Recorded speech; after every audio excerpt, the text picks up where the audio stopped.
So, Eric, in this research, and we've kind of had this conversation with Brackett and Bomar, Seems like we have a lot of thugs on. Yeah, we're not roping you in All there. right, into the long line of mugshots. Hey, we need a wall of mugshots.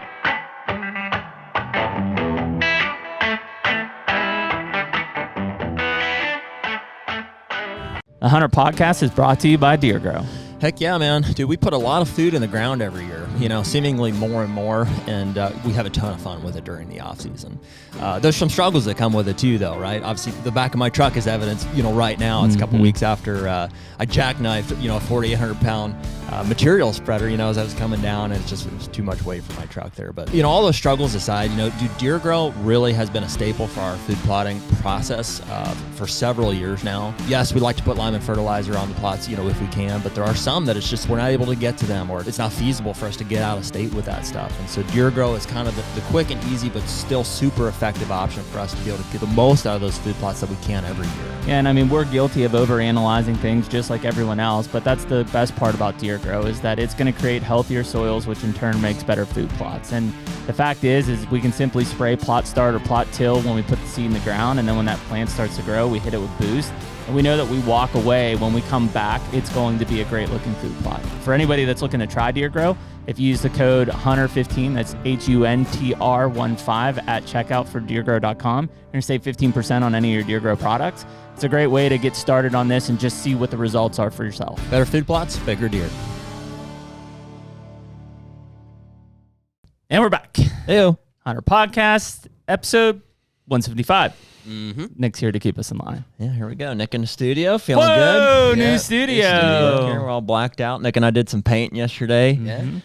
It's a fun day. We were grinding. Threw back some core banquets and got Yeah, a lot of progress. the hands Yeah. dirty a little bit. Didn't take us too long, like couple 4 of hours. Yeah, well, you didn't get here till 11:30. So I was here at like 8. Yeah, that's true. First coat was on when he woke up. Then you brought breakfast, I Sammy, will- so totally redeemed yourself. I will admit, you did all of the trim, so thank you. Yeah, that's takes a steady hand. It does. Oh, you think I painted the trim? You did? No. But yeah. I did the Around trim it. work. the close, Yeah. I didn't paint the trim. the Picasso itself. work I on the can't do edges. that. It's tough. I'm nice with a brush. Yeah, I don't mind it. I don't even tape anymore. I just go straight for it. Just straight for it. Mm-hmm. Yeah, tape's overrated. Yeah. So, hey, wherever you guys are listening, I see you giving me the eyes there. We keep me appreciate on you being here, path. whether you're on Spotify, Apple Podcasts, or YouTube. Give us a like, follow, subscribe, and or whatever's appropriate for the channel. We appreciate you guys being here, and here we go. And it's March 22nd. Sure is. If you're listening to this, it's the, 26th. 26th. Yeah. Almost in April. Yeah, Crazy. Cranking. Crazy. Cranking. Ripping through. We got farm trips this weekend. Yeah. So that'll be nice. Get back on the farm. A little I'm frosty. due. Yeah, I skipped last weekend. I just kind of worked right through it. But I yeah. might look for some sheds in some area. Do a little scout. I sent you the picture of that buck in Ohio still holding. Yeah. I'm like, what are you doing? I've got some too. Drop that shit. Just hanging, yeah. I got a few specific spots. I don't know where Dad walks, and that's fine. Just He might not either. Well, he puts big loops in and stuff. I know he's looking and stuff, but I've got a few select areas I want to go kind of nose around. Goes around, yeah. And we're gonna burn. So we pushed our. Oh, that's right. Sunday night. We were gonna burn in February. It was supposed to be about a month ago, actually, the 28th. Yep. And then there's a burn ban that comes into effect on the 1st of March. So now we can only burn like before and after 6 p.m. Yeah. 6 a.m. and 6 p.m. So start at 6 o'clock. I guess. Little late night bonfire. Yeah, it's like 10 acres, I think. I'll go quick. Yeah, 2-3 hours. I think we'll knock it out. And It's all sprayed. You got your brakes in. Yep, did all that stuff last year. Yep.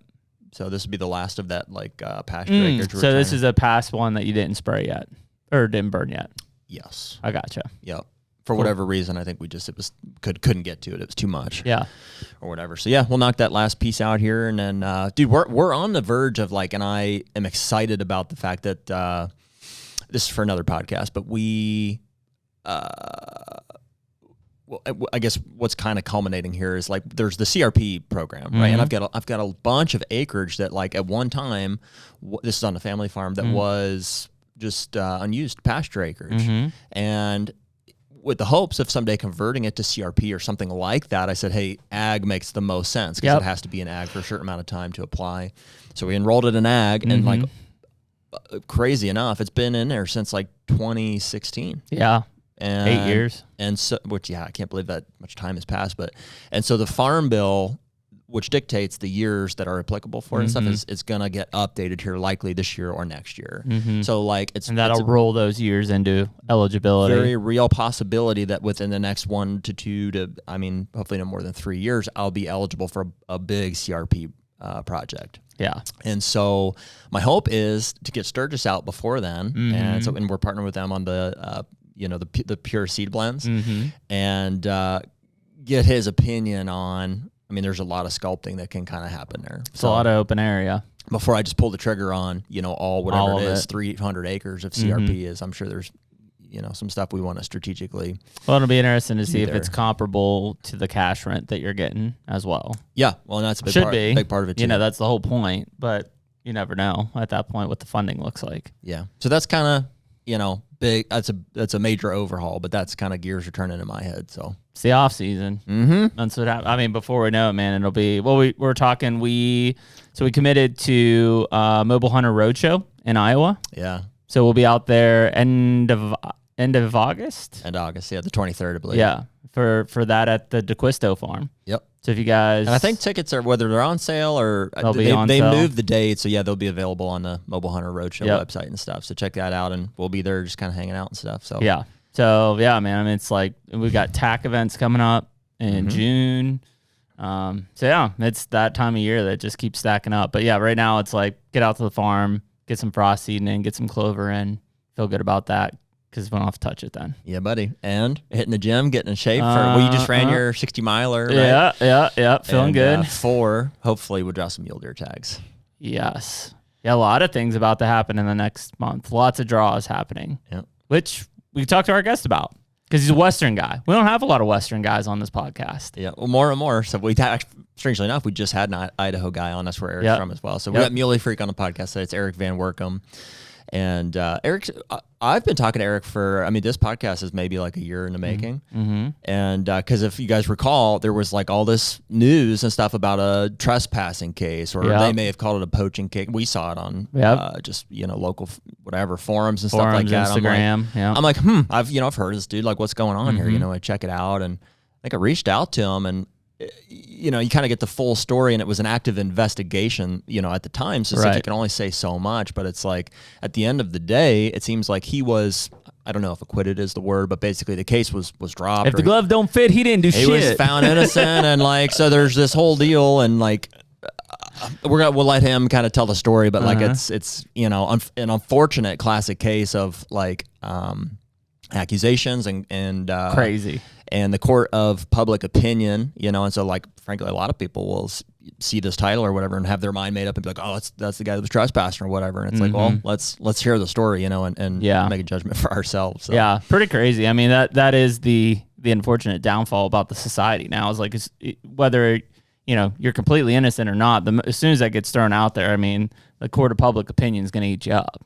Well, do people just sit on their high horse? And it's like, even if somebody did trespass or poach, and it's like, not that I condone that at all, but I'm not going to act like I've never been in a weird situation where, and I know that things happen, and I know that people are quick to pass judgment, and I'm like, I want to hear, I want to meet the person, talk to the guy, and understand their character and stuff, and find out what really happened. Well, I think Eric probably had a really good chance if anybody kind of followed his series of the ongoing side.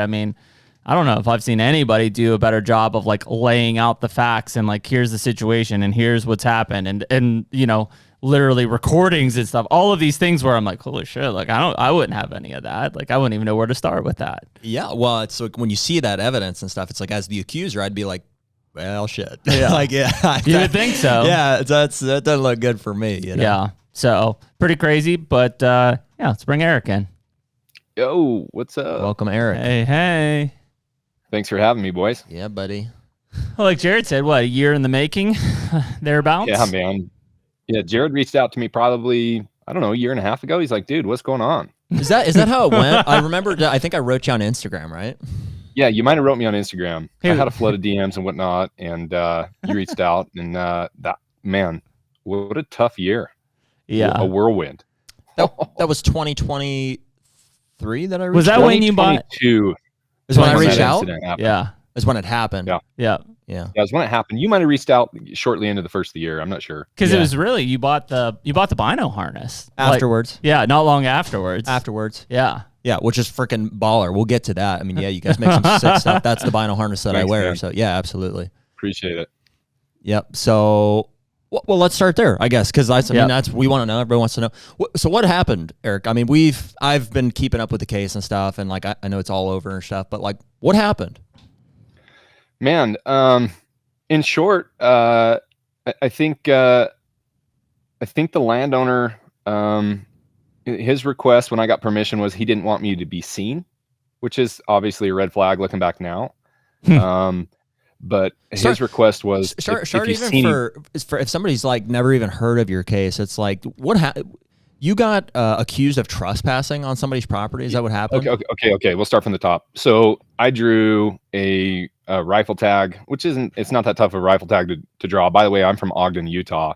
The hunt was taking place in Idaho, about an hour and a half north of my home here. So, anyways, I had no knowledge of the unit. I just went up there bow hunting at first initially, and kind of was looking around on some of the public land where I'd spotted some bucks coming in from the public and the private. Obviously, strategy here out west. It's probably it's hunt some of that public and private because those deer are going to sanctuary on the private and they're going to come off and feed on the public, right? Yep. So anyway, I find out where these deer are kind of feeding, and I pull out base map and on X at the time trying to verify land, and I learned who one of the landowners is. So I'm like, boom, he's friends with my mother-in-law. I'm like, score. So I call up my mother-in-law. She's like, hey, I'm like, hey, can you call this guy? She's like, oh yeah, I call him. I just talked to him the other day. Well, it turns out he had just changed title on that land. So he's like, let me call the new landowner and get you permission. So he calls the old landowner, who's a family friend, calls the new landowner and gets me permission. I'm like, score. Well, there's another landowner adjacent to that guy. I'm like, you know what? If these bucks are crossing in 3 places, I'm just going to go and get permission on all the places in case a buck dies over the fence or does anything weird, that I'll be covered all ways. Okay. Well, I can go get permission from this other guy. And I spend 4 hours in his driveway getting to know him, telling him about my business, telling him what we're doing. And he's like, you know what, man? He says, I don't let anybody hunt my place. But he said, I'm going to allow to hunt. Shook my hand. And he says, boom, you're good to hunt. So let's go hunting. Why would you question anything else? You know, and I've never had a landowner put anything in writing. I've never been like, hey, by the way, can you put that in a contract? Out here. Yeah, that makes people uncomfortable, I'm sure. Is that super uncomfortable? That a thing in Idaho? Does it require written permission out there? It is not. It's recommended, but it's actually not required. Okay. And later, a month after that, I'm like, after this incident happened, we were in Montana knocking doors. And we asked a couple landowners to put it in writing for us because of what had happened to me in Idaho. They're like, hey, if you can't take me for my word, don't hunt my place. Exactly. So I'm like, okay. Yet I was supposed to get handwritten permission from this guy so he couldn't renege on me. You know what I mean? So anyway, we were bow hunting at the time. Turns out Peyton and my brother. So it's kind of weird. Peyton is my full-time editor and cameraman. Well, he is the great uncle of this dude that I'm getting permission on where the incident occurred. Okay. Weird, right? Yeah. So they're family. Well, as soon as, the great grandpa died, the landowner quit allowing the family to hunt on the land. So Peyton himself hasn't hunted this ground for 5+ years. And he was kind of offended, my cameraman, that he let me, a complete stranger, come and hunt his land, and he won't even let Peyton hunt the ground. Is everyone following right now? Oh, yeah. He's like, how did you get permission? I'm like, I just told him what we're doing, told him we're filming, told him I'd seen a buck crossing, told him I was hunting, the adjacent piece. Because I had permission on the adjacent piece is why this landowner ultimately was like, yeah, that makes sense. If you're hunting that place, you can hunt my place, which is a strategy, right? Sure. I'm sure. If you're like, hey, I got permission on the Johnsons, and and then they trust you, I trust you type of thing. 100%. So, but one of the landowner's requests was, number one, don't be seen. And if anyone sees you, hide.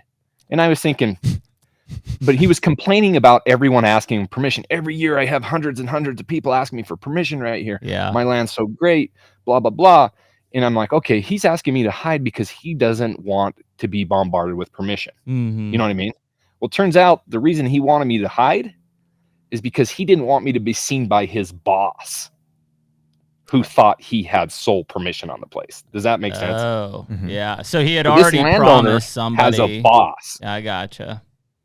And they have a weird bison business, or where they graze bison and butcher bison. But anyway, this boss who is hunting doesn't own the land, but he's the landowner's boss in the bison company. Does that make sense? Mm-hmm. Well, it's weird that he thought that like you guys wouldn't run into each other, because you did end up seeing the boss, right? Yes, but he was supposed to be hunting the front. Well, he was supposed to be hunting down in this alfalfa and this pivot with a ground blind. I was going to be hunting the mountains. Okay. So he was supposed to stay on that front. Well, he'd been watching this buck all summer, and that buck had crossed over up in the top into me, where I'd come in from the neighbors. Yeah. A whitetail or a muley?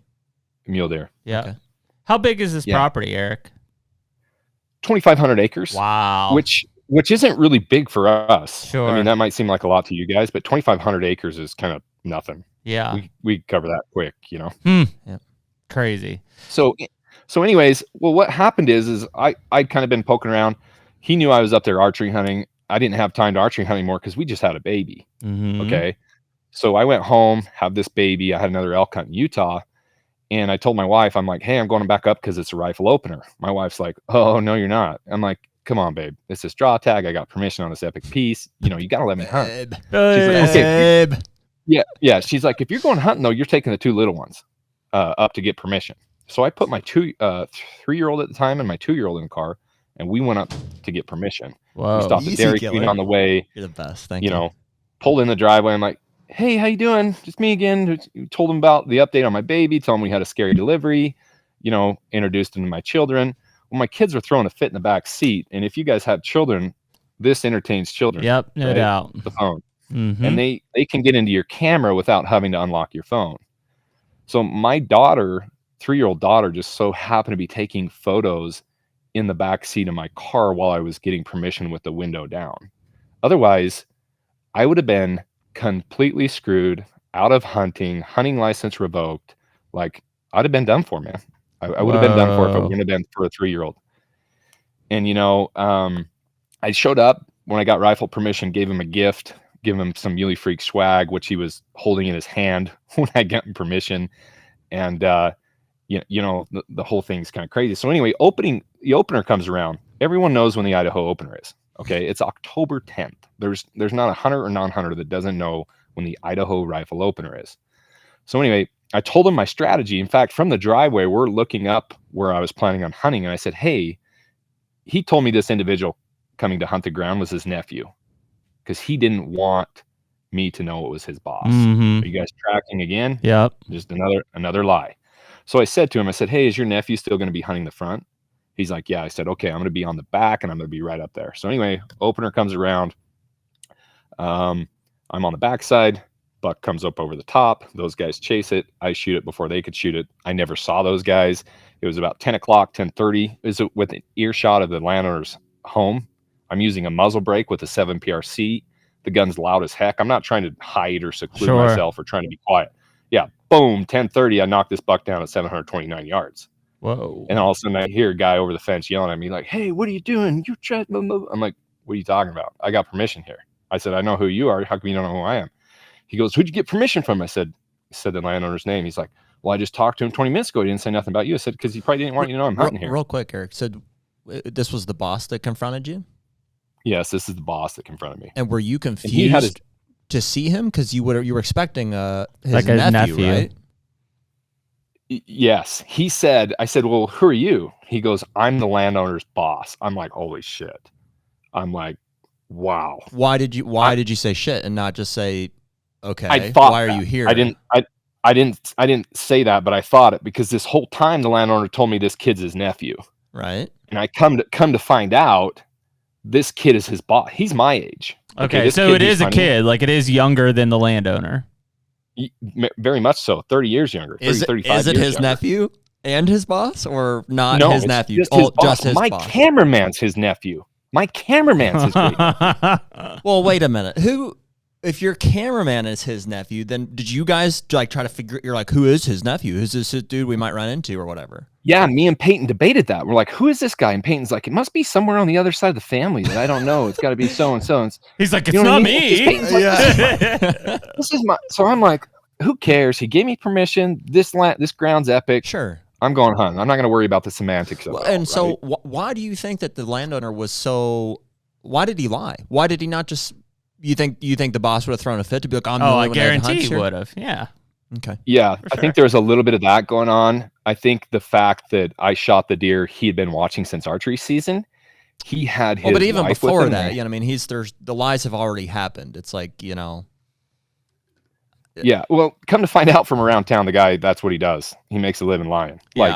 Like everyone in town, I had the whole county reaching out to me. It felt like, hey, sorry you had to deal with this guy. Here's our story about him. Here, he cut our locks. He cut our gates. He locked us out of our own property.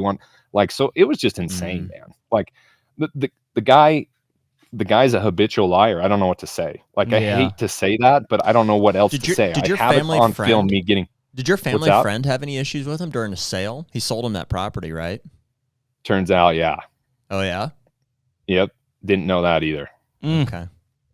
Yep. Right. There were some major issues there, which I didn't tell that family friend I was also hunting the neighbors. I just asked to hunt that ground. Right. Oh, I So see. I didn't say, I'm hunting all three It places. was the neighboring piece. Yeah. To the one that Yep, your it was a family neighboring friend piece. sold. I just asked that neighbor if I could hunt his ground. I didn't Gotcha. tell him, hey, Sure. I'm hunting the next door neighbor too, because I hadn't got permission there yet. Mm-hmm. But hindsight's 2020, right? If I could go back, if the guy's name, I can say his name, Tom, the old landowner, if he'd have said, dude, stay as far away from there as you can, I would have. Right. You know? Right. Yeah. Okay. And, Makes and I've sense. had other people reach out from the community. Nobody gets permission on so-and-so's place. How did you get permission? So there? you're with him, right? You with the story. So you got Mhm. got permission from on the farm that his family friend used to own, and then figured, well, I'll go to the neighbor and see if I can get Yep. permission there. Which that makes guy sense. doesn't give permission to anybody, but did give it to you and said, but hey, it's 2,500 acres. My nephew's gonna be hunting towards the front, but you're good to hunt the back there. You're fine. So you ended up hunting that 100%. property on an opening day. You shot this buck on the back half, and then now we're at you getting confronted by The boss. the boss, who you thought was the the boss. nephew. The boss kid.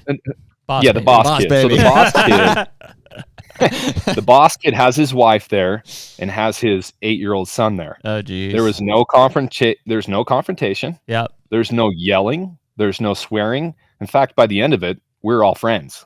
Well, that's what I was gonna say. Like when you finally said, "Well, yeah, I'm Eric and I have permission from him." What was his reaction? He's like, oh, well, I guess my wife's going to go over there and call real quick and see if he did have permission. So she walks over the hill, gets cell service, comes back and is like, well, we're good. We're going to go chase this other buck. I said, sounds good. Well, real Whatever, quick, that surprises me. Like, I would assume that the landowner would have been like, who's up there? Like, Yeah. right? Especially as a habitual liar. He would have to admit it. I mean, he's kind of caught at that point, right? Yeah. But, We'll okay. get to what he probably told her. Okay. I don't know. All right. I didn't want to speculate too much, but I We can- like to I can speculate assume on what this, was said. Eric. So We're going to get to the bottom of it.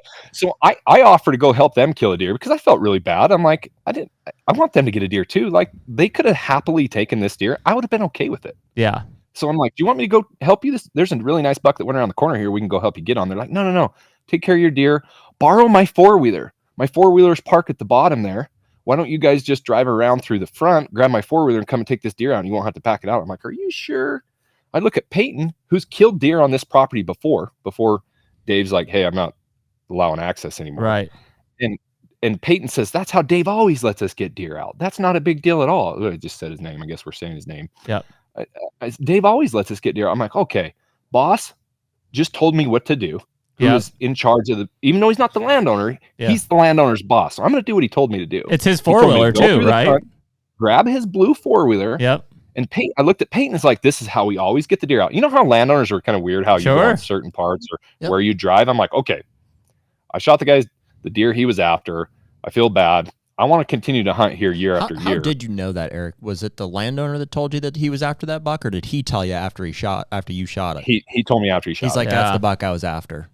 That's the buck I was after. I watched him all year. What a stud. What And, was you it? know- Is it one of them deer behind you? No. I haven't actually went and picked the deer up yet. I need to. Is it still confiscated? Yeah. Oh, wow. Well, technically I have a receipt. I just need to go get it. But I'm like, do I really want it? I'm like, I don't know that I really want it. I'm like, left such a horrible taste in my mouth. I'm like, I don't really care about I'll take it. We'll put it here in studio. I'll leave it right there behind your editor. Yeah, right there you go. Okay. So all right. So anyway, he told you that's the buck I'm I like, was okay, after. I'm going to do what I'm told. I go around the front, park at the end of the gate, where the 2-track starts and an alfalfa field starts. So we get out. Obviously, you don't drive across crop, right? Everybody knows that. I get out, walk across, jump on the boss's 4-wheeler, head up the mountain, tag the deer. I didn't have anything to attach the tag with, and we left it. We just gutted it. And I put the tag inside the body cavity. Yep. And I told Peyton to go back, make sure we didn't leave anything on the neighbor's ground, because obviously you want to be polite, make sure you're not leaving any trash, leave any evidence or anything behind, or you're not going to get permission again. And I'm driving on the 4-wheeler down. And I meet the landowner in the middle of the 2-track on the way down. And that's when I'm like, we confronted each other. He's like, what are you doing? I'm like, what do you mean what am I doing? He goes, you shot their deer. I'm like, how did I know they were supposed to be, that was their deer? They were supposed to be on the front of the property. Yeah. He's like, you shot their deer. You shot their deer. I thought I told you not to be seen. I'm like, did he, oh my God. did he say anything about this deer that they were chasing initially? Did you have any knowledge? No. Okay. And there was several nice deer. I mean, I've been hunting the adjacent ground. I knew there was You knew several what nice was deer. in the area. Yeah. Yeah. There's nice deer that people don't get to hunt. And when I say nice deer, like nice 4 points, whatever. Yeah. Sure. I'm just trying to understand the dynamic of who said what. So he goes, he says, you lied to me. I'm like, lied to you about what? He goes, you don't actually have permission on Corey's. Corey's the name of the other landowner who took over title. Yep. I'm like, what do you mean I don't have permission on Corey's? I said, Tom called Corey and got me permission through my mother-in-law, right? Yep. He goes, Tom's a liar. So that's when I started to learn that the old landowner and this neighbor, Dave, don't like each other. Okay. Yeah. Yeah. So I'm like, okay, oh boy. I'm like, this has escalated quick. And like, it's not good. Did you ever meet Corey, the other landowner? Corey's one of my best friends now, believe it or not. Oh, interesting. No, but never met him at that time. So Dave calls Corey and says, hey, did you let Eric hunt? He goes, who's Eric? So that's why, because Corey didn't know my name. He just knew that Tom's family friend is hunting. Right. Corey didn't know his name was Erik Van Woerkom. Does that make sense? Yeah. So immediately when Dave made that call and said, you didn't allow Erik Van Woerkom to hunt? Corey's like, who's Erik Van Woerkom? Yeah. Right. And so Dave automatically thought I was lying to him. See where it escalated? It just went right away. Blew up at that point. Yep. So I called Corey. I'm like, I finally got Corey's number through a family friend, and I called Corey. I'm like, what do you mean? He's like, oh man, I forgot that I'd allowed you access. I'm like, well, Dave's pissed because he thinks I lied to him. So anyway, it kind of settles down. We drive the 4-wheeler back. The boss. Real quick, Eric, how did that kind of get resolved? He said, you lied to me, and you said, well, no, I definitely have permission. Like, we'll sort it out, or did he just let it go, or what happened? He goes, will you go down and show me that text that you got permission to hunt Corey's place? So I went down, got cell service, showed him the text that I had permission from Tom to hunt. Okay. So anyway, he comes to my Toyota Tacoma. He was satisfied? He's like, okay. All right. I mean, he was grumpy at that point, but right. they loaded the deer in my truck. The boss and the landowner loaded the deer in the back of my pickup truck. Fish and Game wasn't called.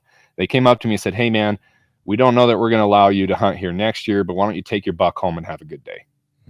And that's it. That was the end. That was it. Whoa. That was it, bro. Okay. I got pictures of the buck in the back of my truck, which I shared on some of those videos. Yep. And then 3 days later, I get a phone call from the landowner. He's like, hey, changed my mind. I want that buck.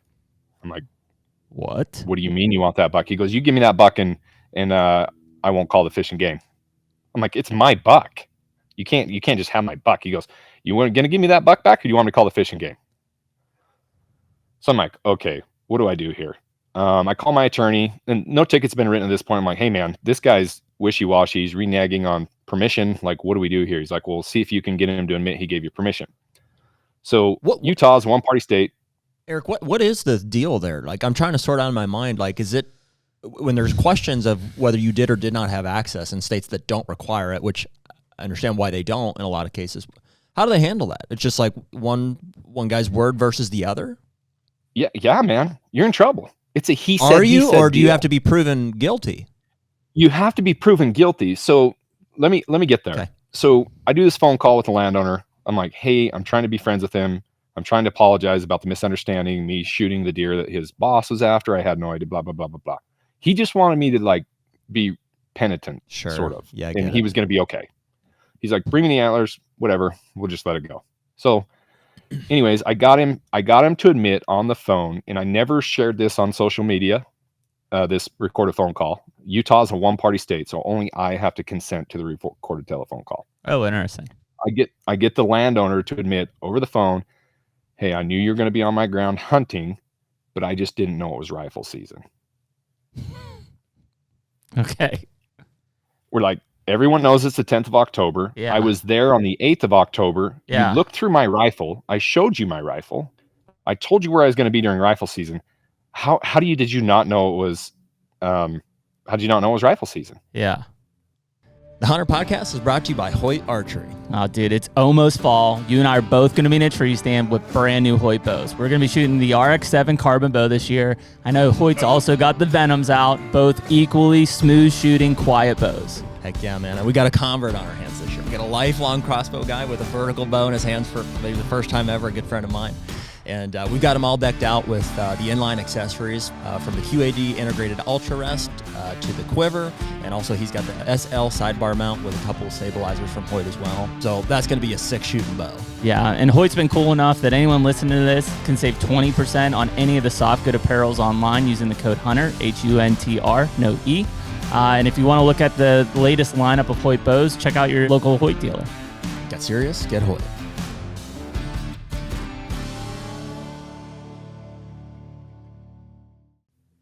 So is he insinuating there? More lies. Yeah, is he insinuating there that he gave you archery permission only? Correct. Gotcha. Correct. Okay. But what he told the DA, the story changes again. What he told the DA and Fish Cop is totally different. Yeah. He told the DA and Fish Cop that I only had permission like in the very, very back, like 160 acres or something. He made that one up on the fly. That's the first I'd heard about some 160 acres. Yeah, some actual block that was there any mention of like, hey, here's the line in the sand where I want you to stay on this side, or a river, something like that? Never. I just told him I'd be out of the alfalfa where the ground blend was over the top of the mountain, which is where I killed the deer. Okay. Interesting. Yep, makes sense. So I go back, drop the antlers off, leave a note because you have to donate them or whatever legally, whatever. I'm like, screw it, I'm done. And I got thinking, I went home and I talked to my attorney. He's like, well, is the Fish Cop's been calling? I'm like, I don't think so. What should I do? Blah, blah, blah. And I'm like, I'm going to go give him the meat and be like, take good care of this meat and try to make him happy.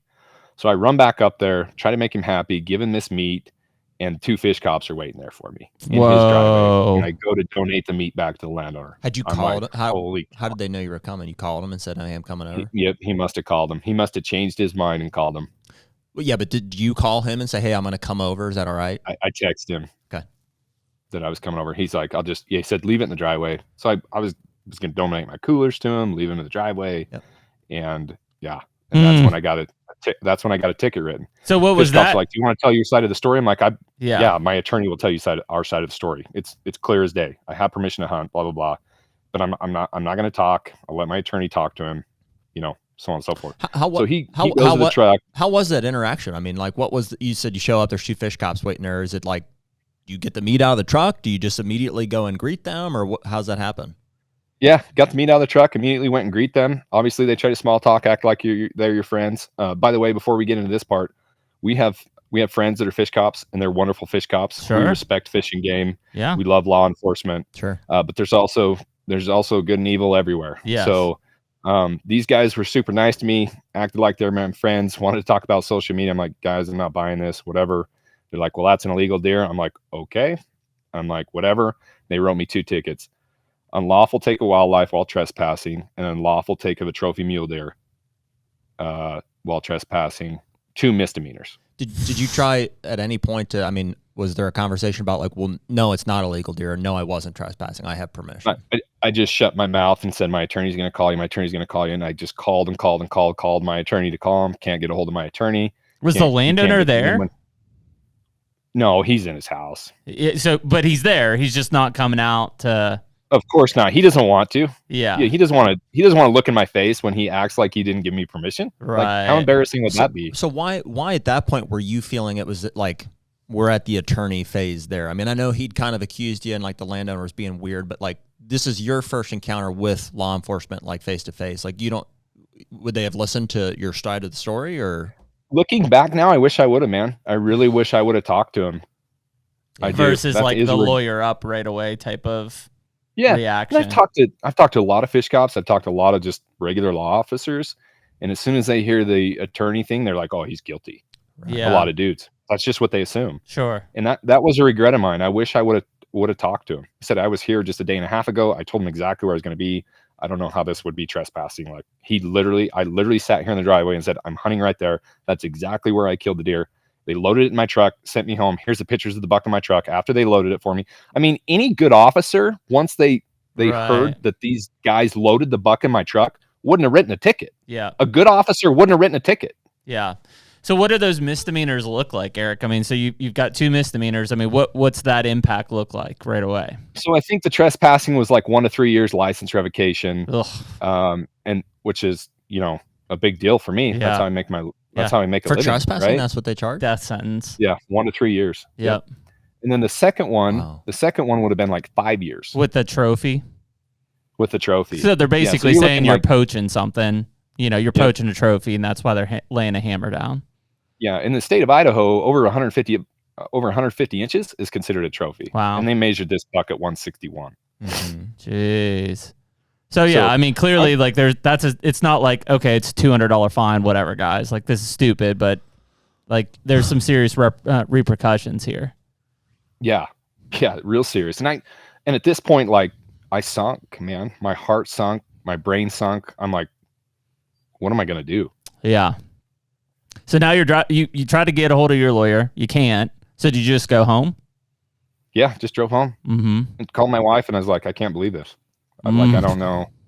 Like, I don't know what to do. I got nothing. And as I'm thumbing through my phone from that day, I find all these photos and videos that my daughter had taken. Whoa. And I'm like sending them to my lawyer. I'm like, look at this. He gave me permission. Look, he's holding the Muley Freak swag right in his hand when I got permission. I'm like, this is unbelievable. Wow. And my lawyer's like, I don't know what to tell you. You messed with the snake. Yeah. And you got bit. Yeah. I'm like, okay. And so this whole time this paperwork gets filed, right? We've been trying to call the DA for 2.5, 3 months. Won't return our calls. Won't return our calls. Won't call us back. And this is, keep in mind, this is small town USA. Yeah. Right? I was going to say, this town. isn't like a state DA. This is like a small town DA, right?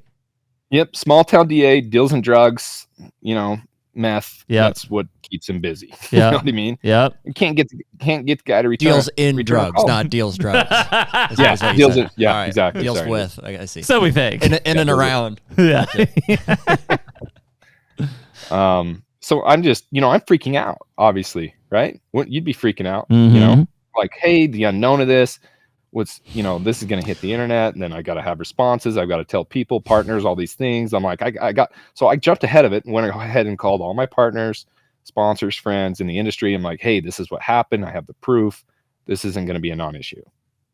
How did most of them react to that? Absolutely amazing. I won't tell you what company said what, Sure. but a lot of the responses were like, sounds like a witch hunt.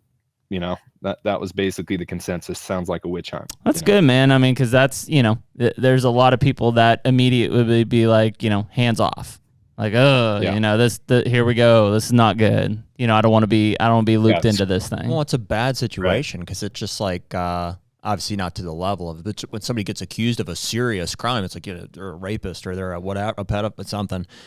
It's automatically like Yeah, it's the court of public opinion, like we talked about. Right, and this is obviously not that, but I mean, you're a hunting person. It's like you make your living, like with a hunting brand and stuff, and so like trespassing, a game violation is like one of the, it's severe, like, serious. It's like you murdered a small child, right? Like that's what it is for the hunting industry, right? Yeah. Well, And, it's crazy to me that. The trespassing thing is interesting. It's like, as much as I'm not for, like, I can see why as a landowner, I'm like, I don't want to sign off on permission, or it seems weird, like a contractual thing. It's like, it's fine. Just, you got permission or whatever. But just go hunt. The basis for a trespassing, accusation, or like even the writing of a ticket and stuff is just purely, it's just like, it's just one word versus the other is all it is. Like, how do you prove something like that if it's not required? So a couple more issues here. So in order for that law officer, that conservation officer, they don't like to be called fish cops, so we'll call him a conservation officer. Yep, CO. In order for him to write a ticket, he needed to go check and make sure are all corners and entrances and exits posted, had non-trespassing Mhm. posted, and then also any gate into the property had locked, bolted gates. Wow. Then he could have written me a ticket for all that stuff. There's not a single no trespassing sign up there. Yep. Okay. Anywhere. Yep. And there's not a single lock gate anywhere. So that law officer, conservation officer, had no rights to even write me a ticket for any of it to begin with. But he admitted in court, pre-court, because that's all it went to was pre-court, that he didn't do an investigation. My lawyer's like, okay, so you wrote tickets without doing an investigation? He's like, yep. Wow. He's like, well, where's your recorded phone call with the landowner? He's like, oh, disappeared. We're like, what? You had recorded phone calls with everyone else, but not the landowner, your key witness? He's like, yeah, I don't know what happened. Disappeared. Wow. And I think, I'm going to speculate here. I think it's because the landowner was him-hawing, like, oh, this is a misunderstanding. Like, yeah. And I think the cop pushed him into it. Sure. I think the fish cop pushed him into it. That's why the recording disappeared, if I'm being honest. Yeah. Yeah. No, I mean, Because that Corey- sounds logical. This conservation officer drove all the way from Idaho to West Haven, Utah, and got my friend Corey in the car and tried to get him to renege on the permission that he'd given to me. And Corey just said, get out of here, to this cop. Wow. Have you had? So that's why I think that disappeared, is because on the recorded phone call that I have with Dave, the landowner, he's like, I think this is a misunderstanding. Yeah. You don't write tickets for misunderstandings. Like, No. misunderstandings don't get prosecuted. And so that's why I think that disappeared. Have you had run-ins with law enforcement in that area before? Like, is there any reason that they would be out to get you? Never.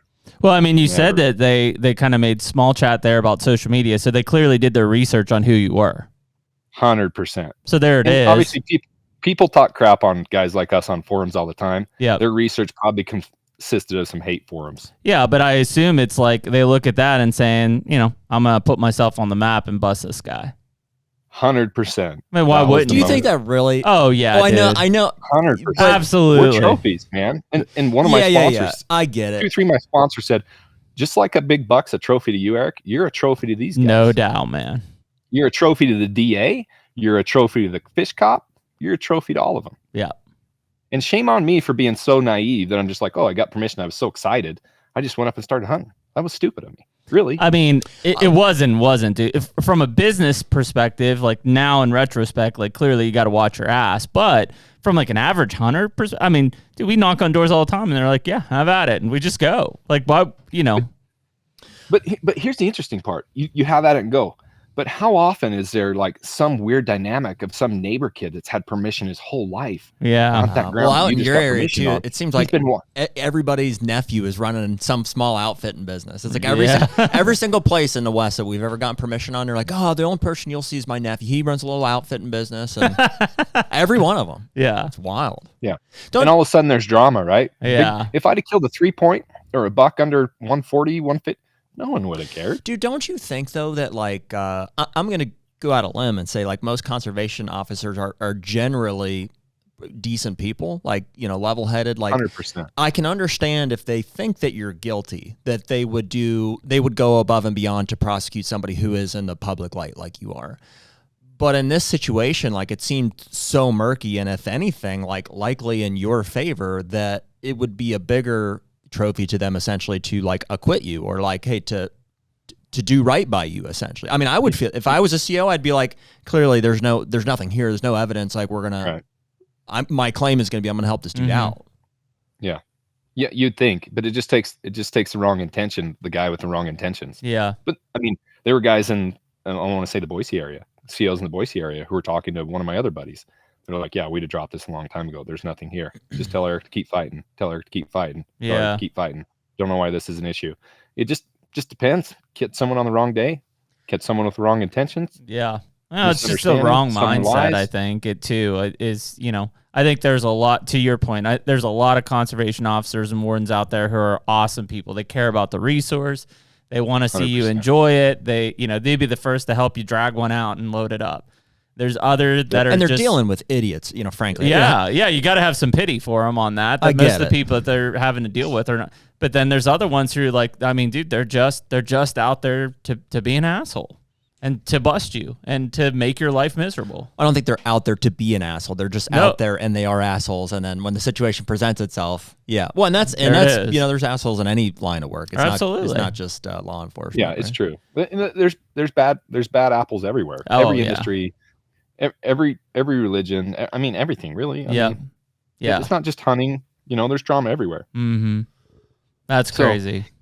So get this. Okay, so it comes time to file a plea, right? We can't get a phone call back. So I have to go ahead and I'm like, oh man, this is happening. We can't even get a phone call back. I'm like, okay, here we go. We file not guilty, of course. And within 40 minutes, they amend the charge from a misdemeanor trophy deer to a felony trophy deer. What? What's the difference? Like, how is that even justified? Power play.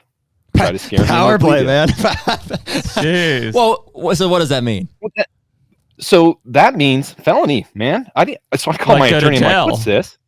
He's like, it's a felony. I'm like, well, is that a big deal? I didn't know what a felony. Well, but what about it's like they can't say we're charging him for this and it's a misdemeanor, and then the next thing I say we're charging him for the same thing but it's a felony. So what's different? They up the ante somehow? They just up the ante because they could. It's over 100. Remember, the buck's over 150 inches. Okay. So that means they had the ability to charge a felony if they wanted to. Yeah, because no one's going to try to face a felony. That's scary. Of course, they're going to get people to plea out of a felony because you lose your hunting rights for 15 years to life. Which of those is a felony? The trespassing or the trophy? The trophy piece. And the fact that trophy possession of an illegal mule deer. Okay. So the fact that you were accused of being on land that you didn't have permission and shot a trophy mule deer, that classifies it as a poaching case, which would be a felony. Yep, which it could have been charged as a misdemeanor, but in order to intimidate me to plea out, they upped it to a felony as soon as they saw that I was going to plead not guilty. Power play. Got it. Damn. Yep, power play. So I'm like, I call my attorney. He's like, well, no more firearms if you get hit with the felony. Yeah. Like, what? Yeah. I'm like, no more firearms? Yeah. And then my world sank. That's when it was like everything crumbled for me. Well, and at this point, you haven't even been able to talk to anybody on the DA side. That was the most frustrating part. And even after that, another month and a half of phone calls, emails, no answer, nothing. And what are you hoping to get from the DA?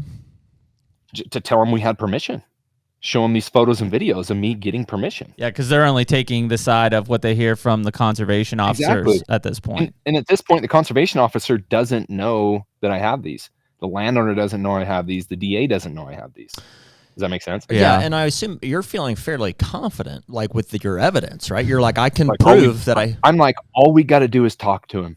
I'm like, that's it. This is over. All we got to do is that DA picks up the phone, talks to us. If he's a decent person, it's over. Well, to a point there, because that's obviously that's the point in question. It's like, what if they're not a decent person? I'm staring at a felony. Like, they don't have to listen. It's a he said, she said, even with this evidence. Like, cool. No, it's not. He's got evidence. He's holding a hoodie. Great. No, he's got. Don't you have you have a video recording of the guy giving you permission, right? Yeah, video recording of me explaining where I'm hunting. He says, "Yep."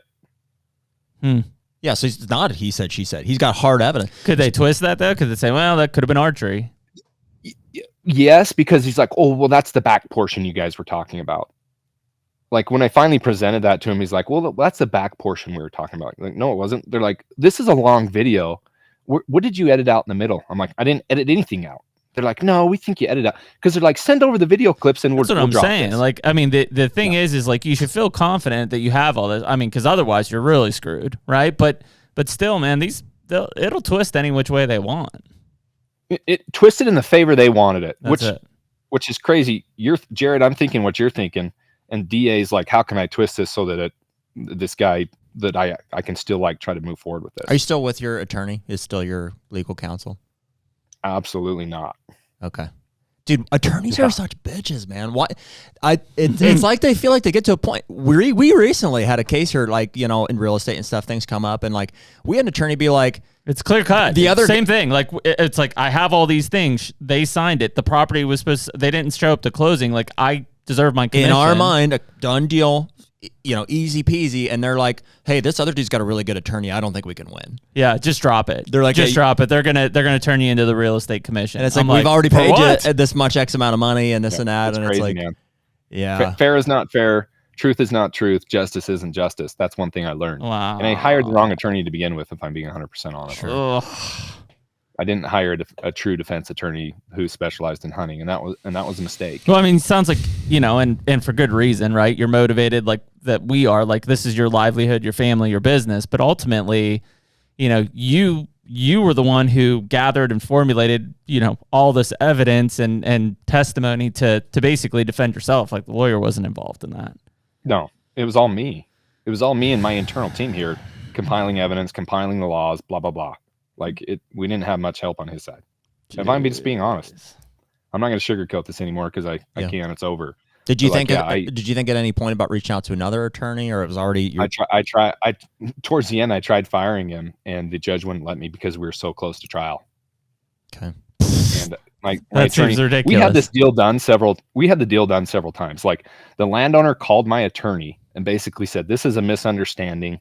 I don't want this to move forward anymore. I don't want this to happen to Eric." The DA says, "I don't care. You sign the paperwork. I'm still prosecuting Eric." Oh my Okay. gosh. Wow. So The landowner called the DA, said, "I want this dropped. This is a misunderstanding." DA wouldn't drop it. So was the state pressing charges against you? Is that what that would have been at that point? Or? Yeah, once the landowner signs it, it's the state presses the charges. Okay. After that. Got it. So we're like, this thing blew up from nothing into a big deal. And then obviously these Field and Stream and Gear Junkie and all these people wanted to write this felony headline post, and freaking went berserk. I saw it on bow hunting. I saw Czar get on there, and apparently Muley Freak was trespassing. Is this where we can say any PR is good PR, or are we not at that point? Not yet. Not yet, man. Not yet. Honestly, I had heard of you before that, but like that was one of the first times I was like, oh, what's this Muley Freak dude? And I get on there, and my freaking dude's got 250,000 YouTube subs. I was like, this dude's a big deal. I mean, dude, what are the odds though of your daughter just randomly snapping and recording stuff to have that? Like literally saved my freedom, saved our entire business. I hope she got ice cream for that. Yeah, for sure. I did. She did. She had Dairy Queen special. Well, we hates the Dairy Queen. That's crazy, man. I mean, that's wild. So we can't even tell him the story, and he already flips over an offer. He drops the trespass and does unlawful possession of a trophy mule deer. This is the DA doing this. Mm-hmm. Okay. Like, no. I'm like, no. What would that charge have been? Like, what would that look like for you repercussion wise? A couple $100 in fines and license revocation for probably 3 to 5 years. Yeah, forget that. Yeah, exactly. And it's like I was so upset because I knew how innocent I was. Right. That's what it'd be like different if it was like, oh man, I kind of pushed the boundary here. I got a little overzealous, and sure. I knew that buck was on the wrong side of the fence, but I thought maybe it was like, yeah. I knew exactly where I was. I knew exactly what I was doing. Yep. I knew what I had permission to do, and I was doing it. Like, for heaven's sakes, if I didn't have permission, do you think I would have drove around through the front of the dude's property and borrowed the boss's four-wheeler? That would have been if stones. I didn't have permission. Yeah, he would have and then they would have loaded the buck in my truck. Come on, like common sense, CO. Common sense, DA. Like, let's go. Like, drop this. This is a joke. The HUNTR Podcast is brought to you by Rack Hub. Well, dude, sheds are starting to hit the ground. Yeah, and although we usually don't find many of them, we've done pretty well this season so far. I would say for just, a handful of walks, we've got a pile of sheds to show for it. So, yeah, I'm excited. Yeah, I mean, if shed season would end today, I think it was pretty successful. So this year, we're partnering with Rack Hub. It's an antler mounting system for your sheds. Yeah, and obviously, people who've watched our podcast, we've got this massive pile of sheds that are on the table at all times, but you guys took the time to set up Wide Boy's shed on the R1, which is a really cool way to now have that thing right off to my left-hand side during the podcast. So some of these sheds just call for a little bit more appreciation, I guess. So rather than being on a pile on the table, we're going to mount them on the wall, and they look awesome. So yeah. And so if anybody wants to try Rack Hub, you can use the code HUNTR10, HUNTR10 at rackhub.com to get 10% off your order. Use Rack Hub to make the most of your shed season. So, Eric, in this research, and we've kind of had this conversation with Brackett and Bomar. Seems I guess, like we have too. a lot of thugs on. Yeah, we're not roping you in. We're That into the long line of mugshots. Hey, we need a wall of mugshots over here. But you Did you get a mugshot? Bro, I'm a father of 6, man. Yeah, he's not a thug. He's still in their lives. So when you're doing this research, did you find if you were, let's say you either pleaded and or were found guilty in Idaho, would and I don't know what it's exactly called, the pact law ban you're screwed everywhere, man. You're screwed everywhere. Screwed everywhere. See, that's what I don't understand about the Brackett and Bomar situations. Like, I'm pretty sure that they lost license and they're screwed. They should be, or at least per the pack law, be screwed everywhere. I don't know. Well, because it happened to Lauer too, and he's able to hunt. I think maybe they can choose to enforce it or not. I also heard guys lost their licenses that you have to call ahead to the state, and if the state allows you to hunt, then you can hunt. I've heard that. Well, that's what Lauer did, right? He called Ohio, and they were like, "Yeah, you can hunt here." Yep. Exactly. I don't see you on any list. Go ahead and hunt. And as long as you do that and get permission, I've heard guys that actually do have their licenses revoked. They're hunting other states. I don't know how that works, but sure. Yeah. Yeah. It was. I don't care to offer legal advice. No. Well, we were just just asking about, the Bomar was the big one in Nebraska, but they can hunt everywhere else. Everywhere else, which is what was like. Yeah. I mean that. I thought that was the whole point of the pack law was so that they couldn't do that. That's why it was such a. I think Brackett could too. Serious. Right? I don't think he did. I don't think he hunted anywhere for years. Really? Yeah. Okay. Yeah, for 3 or 5 years.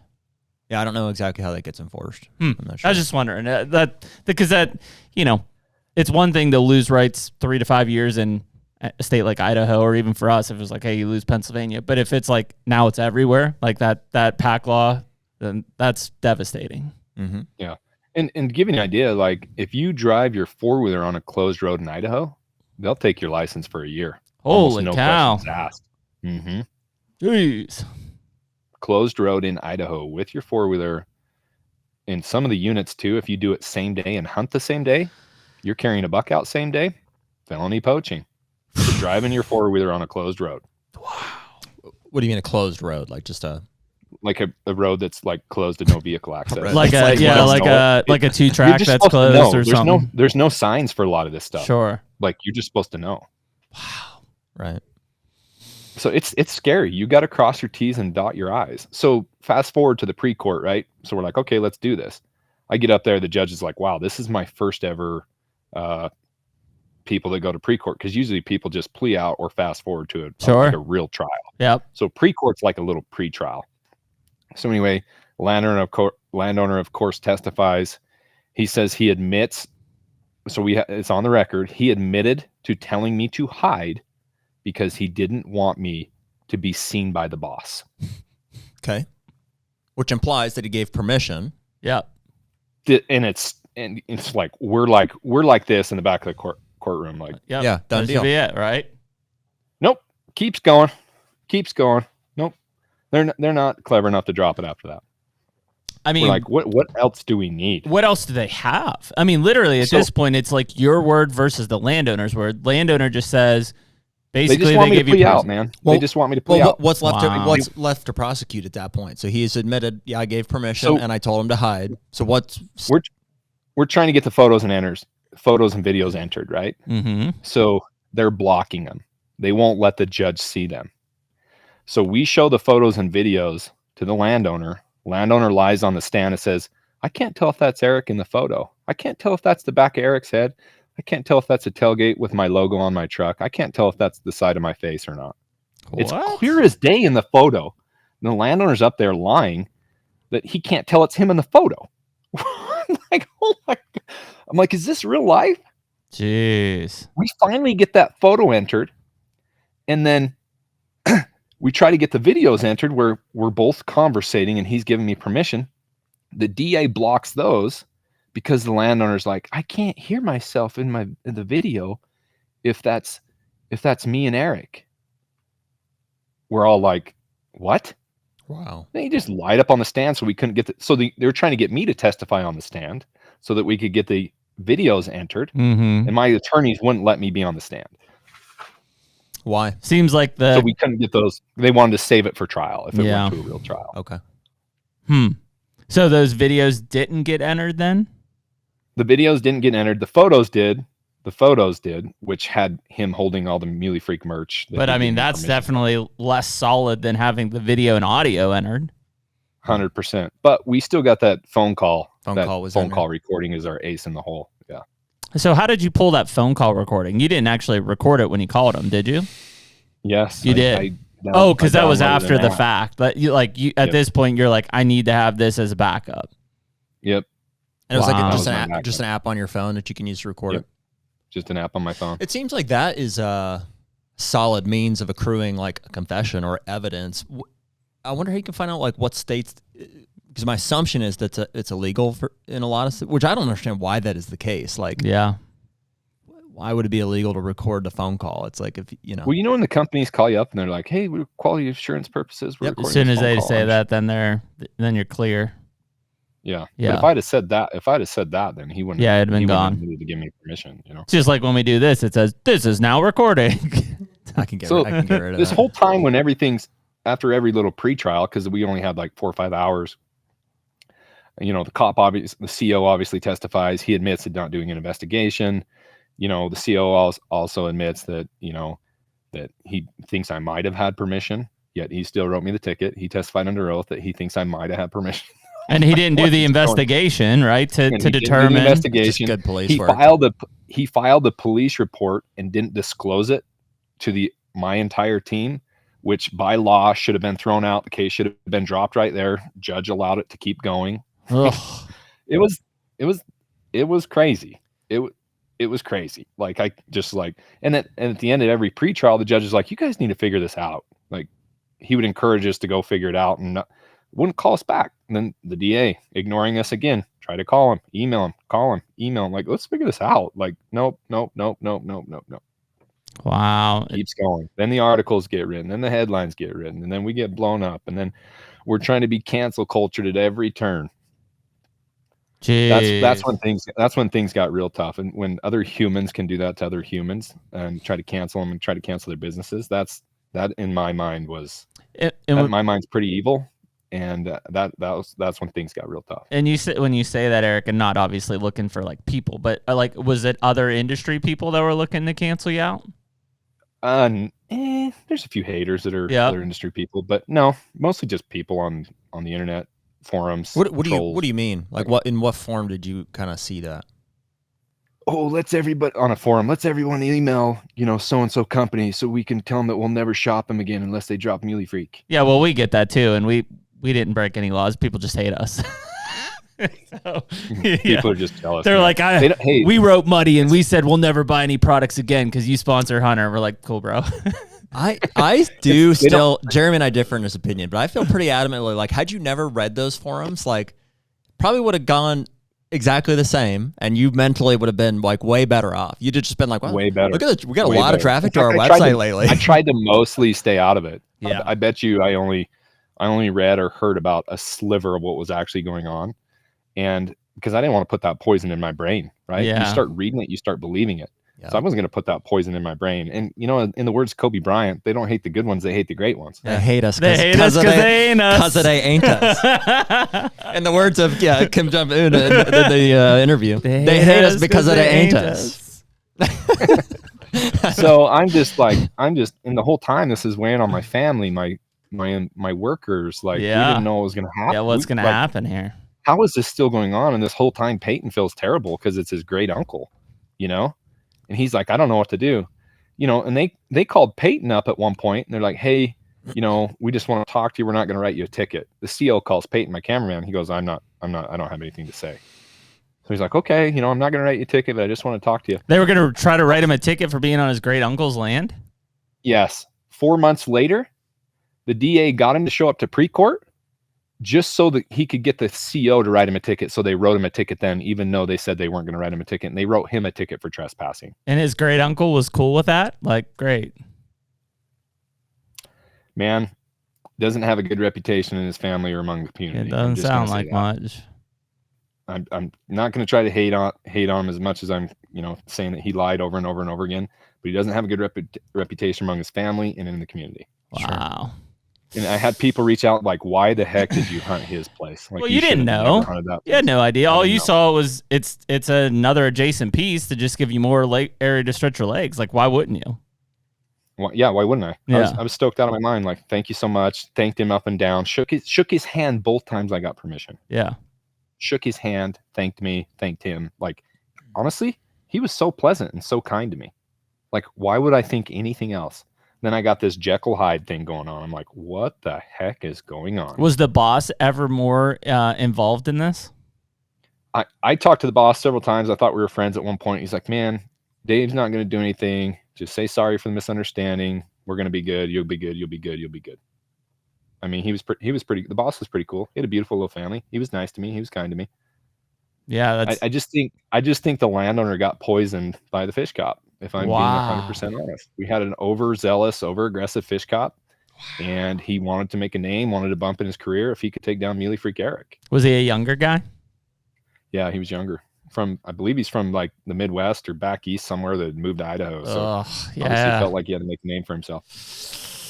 Hate to see that. By the way, there's again, I'm going to say, I know some Idaho fish cops. There's some studs out there too. Yeah. Well, we know plenty of them that are good. I've got a dozen of them on my phone I could call right now, and they do anything. They go look at my property, make sure nobody's been on it, right? I mean, they'll do whatever. But there's just other ones that I don't understand that. And like you said, it's in every culture, every sector of work. Like, there's bad apples in the hunting industry. Like, it's just it's just how it is. But it's like, man, like for what? Like, what do you get out of that? And it made me really question, like, how many people are truly innocent that get written tickets or prosecuted or whatever. It gave me a lot of empathy for people that had, been screwed over by the system. Because, my attorney kept saying at the time, like, the system's not true. It's not a good system. That's frustrating for me to hear, because like I said, we've had 4 or 5 guys on that have been. Well, CJ Alexander's like going through it right now, and we're kind of like, I don't know. Right. Well, in his case, to be, it's still happening, but like, it just seems like there is no interest in, like, when somebody is innocent, or they're claiming their innocence, it's like, okay, well, then just take the plea. Like, it doesn't seem like there's like a push for like a black and white, are you innocent or guilty? Yeah, like they just want you to plea, and it's just like, no, that's like admitting that I did something It saves wrong. everyone's time. Most people can't afford to fight it. Yeah. If Bomar wasn't successful and couldn't pay an attorney to fight it, if I couldn't have paid for an attorney to fight it, like, we probably both wouldn't have hunting rights. You know what I mean? Yeah. Like, and that's what's sad about the system. You have to have money to fight it, like, to fight your innocence. Like, that's crazy. Mm-hmm. Well, that's where, like, I want to rely on, like, the innocent till proven guilty thing. It's like, how could they prove that you're guilty? Like, I feel like I would be confident, maybe wrongfully placed, but I would be like, prove that I don't have permission. I mean, it sure seems like anymore you're guilty till you prove yourself innocent. Yeah. I mean, and it's like, you're laid these charges on you. Like, at that point, the court of public opinion, you're guilty. Now you got to prove that yourself back out of it. Yeah. So now they're like, oh, Eric's guilty. He's not talking. Meanwhile, this is ongoing. Investigation wasn't ongoing, but the court stuff was still ongoing, right? And so finally, I told my attorney, I'm getting roasted. Like, I can't just back down. Like, people are trying to cancel this. People are wondering. I'm like, I got these videos. Let's go live with them. Well, we're like, the DA won't return our calls. He won't talk to us. We're like, we're going to post them on the internet. Freaking A. So we posted them on the internet along with court things, and people were roasting the DA. They were roasting the landowner. Are they online? Are they online now? Can people watch them? Yeah, you can still find them. They're still on our Instagram page. In fact, we have a blog article series with all the evidence laid out with all the photos and videos. Mm-hmm. Okay. So anyways, we start posting these. Well, people are roasting the DA. Well, turns out he was trying to become a judge in another county. Mm. So he's been interviewing with the governor of the state of Idaho to try to become a judge to get out of town. Mm-hmm. He didn't want to be in that small town no more. He was trying to be a judge and get out of town. So I was hurting him politically. So he issues a gag order on me to try to shut me up. Wow. Just like they issued a gag order on Trump.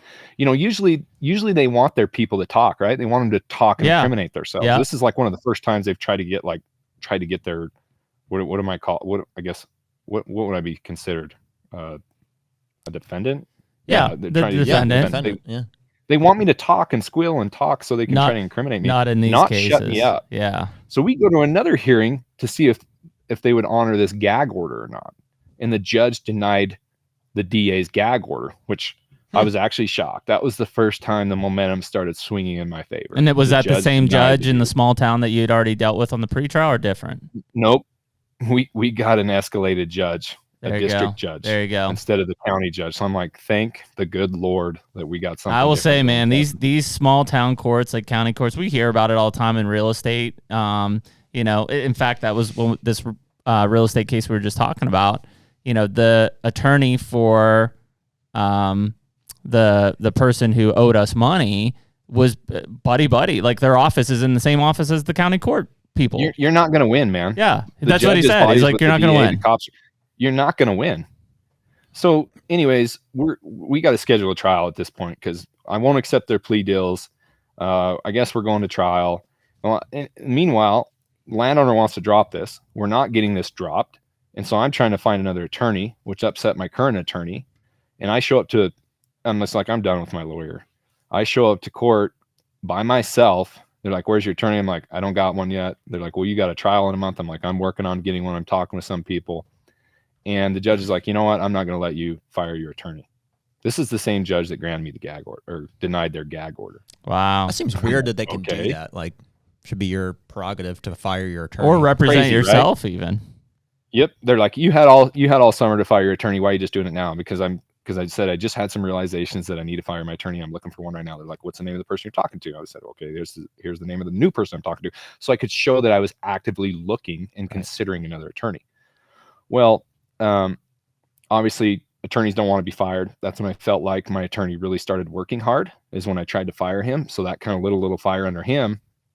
And he got a mediation scheduled with the DA and a retired judge. Okay, so now I got to drive all the way up there and have this meeting with a retired judge and to try to resolve this. So we're in this meeting with me and this retired judge. He tells me what he does, his history. He basically lays it out like this, Eric. He said, listen, you can have all the evidence in the entire world that points that you have permission or had permission. But he says, you're coming to a small town where we hate Utahns and we don't like you recreating and hunting our ground. And you're going to go against the land. It's the farmer versus the celebrity, Eric. He says, do you think the people in this town that this guy goes to church with and he sees at the grocery store every week are going to vote for him or vote in your favor? He says, I don't care how much evidence in the world you have. Why don't you roll the dice, Eric? Why don't you roll the dice? You lose, you get a felony. You win, you go off scot-free. He says, or the smart thing you do because of what you're up against in this small town, he says, you try to resolve it right now.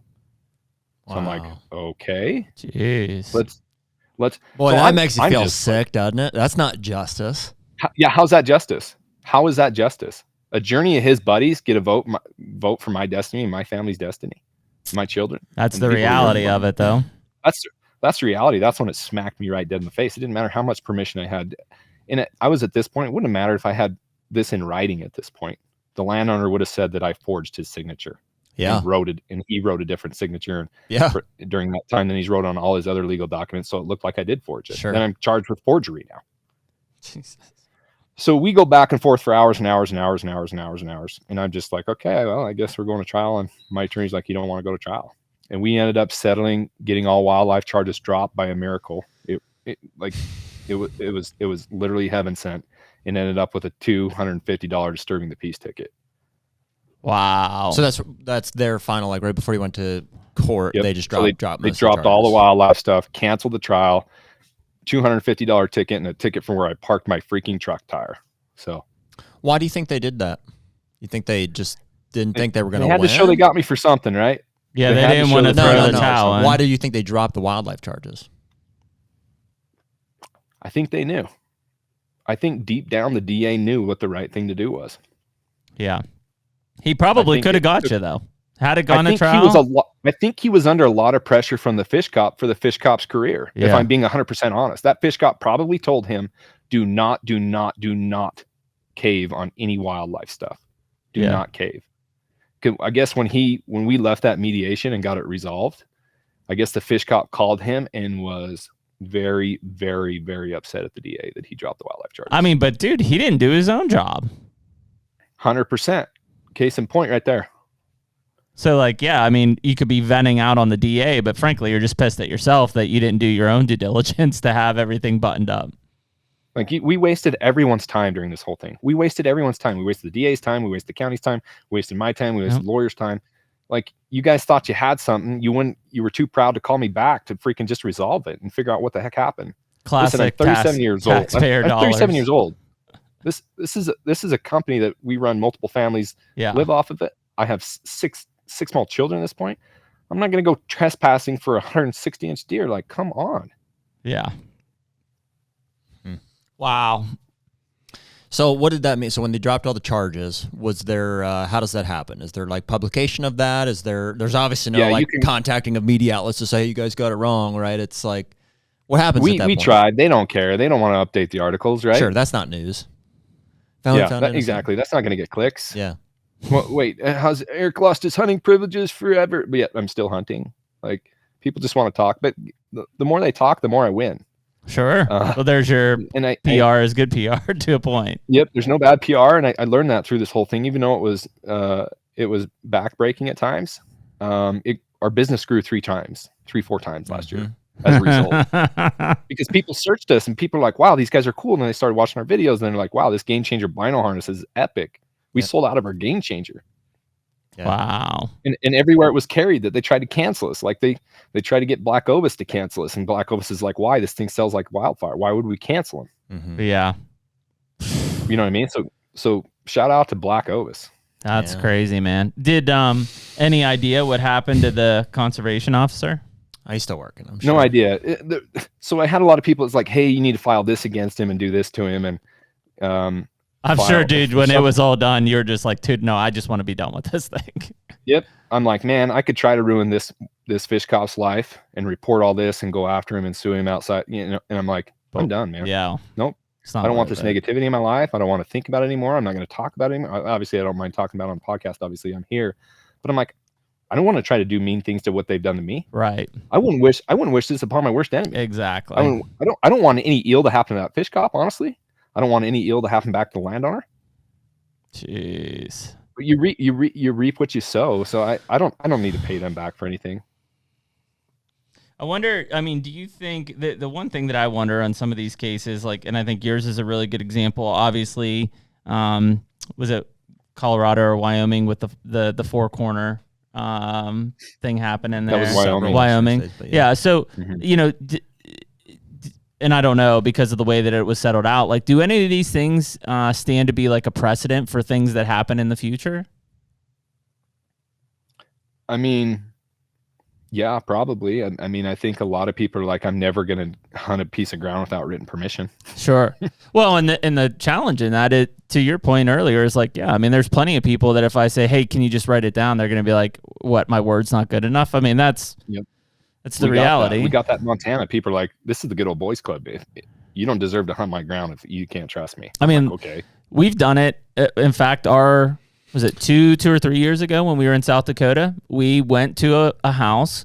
We got verbal permission. We were at risk of a similar situation. She had COVID, so we weren't getting close. But she's like, "Yeah, have at it. You know, just whatever. Have at it. No written permission required." Yep. So we went out there. We hunted. As we were walking out, Jared and I both missed one. I missed a muley. You missed a whitetail. As we were walking out, this truck comes blowing up 900 miles an hour, and the dude was lit on fire.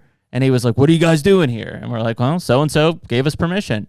No, I run this joint. I have an outfitting operation here. You can't. And it's like, okay, well, they own the property and they said, have at it.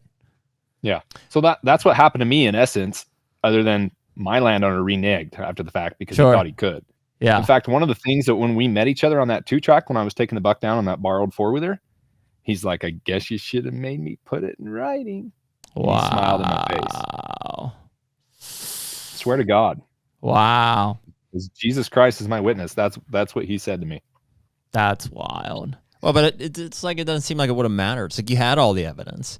And I agree with you. Like, had you had it in writing and signed it, it's like he would have just been like, that's not my signature. And you're up against the same thing. You know, it's like, how much evidence do you need? He would have signed that signature different, and he would have pulled out 80 years of legal documents and said, hey, see, that's not mine. Yeah, what? The dude was a professional liar. Yeah. He was a professional. He's a narcissist. Dude, we've come across him for sure. Yeah, he's like, a narcissist at it. Oh, dude, you gotta watch them people. But I mean, what's so weird is like, and there's a lot of those situations. It literally is a he said situation. That's you could have other evidence, but it comes down to that, and it's just which side's the law going to fall on. That's what that mediator said. He said this is a he said thing. He said, you want to risk all your freedoms and your freedom to bear arms on a he said thing? He's like, you're crazy against his peers. He's like, are you nuts? I'm like, he's like, roll the dice, Eric. Maybe you'll win. Well, yeah, and I mean, at that point, you even with all the evidence, you got to think, yeah, you're right. I don't know if I can do that. Like that's and then how things had gone. That's when I really got deflated. Yeah, and I freaking went to that mediator and I'm like, this is BS. I'm not why should I even have to accept a $250 disturbing the peace ticket when I absolutely did nothing wrong? And I think that's when the momentum kind of shifted in that mediation. Like the judge could see how freaking pissed I was even to receive a $200 disturbing the peace ticket, that he went back to the DA and was like, dude, I believe Eric. I don't know what he said, right? I don't know if he went to the DA and was like, dude, I believe Eric or what. But at that point, that's when they dropped all the wildlife stuff. When I was like, why should I have to accept a disturbing the peace ticket? This is bullshit. Yeah, you didn't just scoop it up and run out the door. Yeah, and my attorney just the entire mediation with me and the judge, quiet. Yeah. I was talking because I knew the story like no one else, The HUNTR Podcast is brought to you by Muddy and Stealth Cam trail cameras. Cell cams. What an evolution the industry has seen, and we've experienced personally over the past 5, 10, whenever cameras were invented, right? It's like, man, it's totally changed the way that we inventory deer, pattern deer, and ultimately the decisions that we make when we're going out to hunt. They're a serious piece of the puzzle, and that information is invaluable for us. We trust the Muddy and Stealth cams, together to be able to collect any of that information. Yeah, I mean, as an admitted trail cam addict, I've definitely been guilty of underhunting places or relying too heavily on that information that's come in.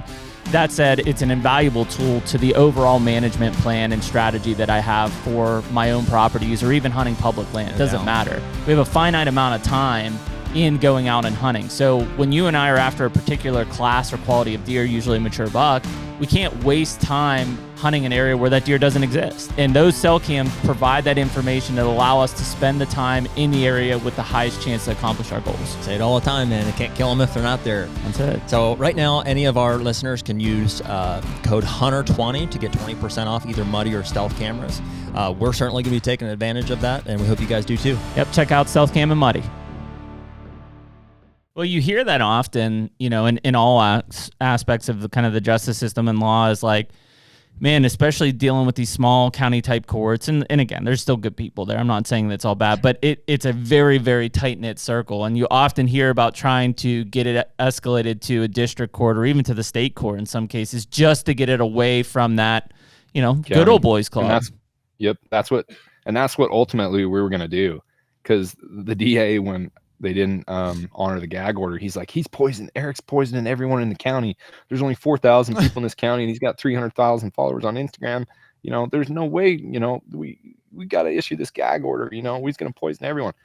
And, but that's how we felt. Like we felt like there was no hope at one point because we're like, we have all this evidence and they still won't drop this. Sure. Like, what are we doing? Like this ain't justice. This ain't truth. This ain't right. Wow. And it just made me feel hopeless, and it made me feel like hopeless for our system.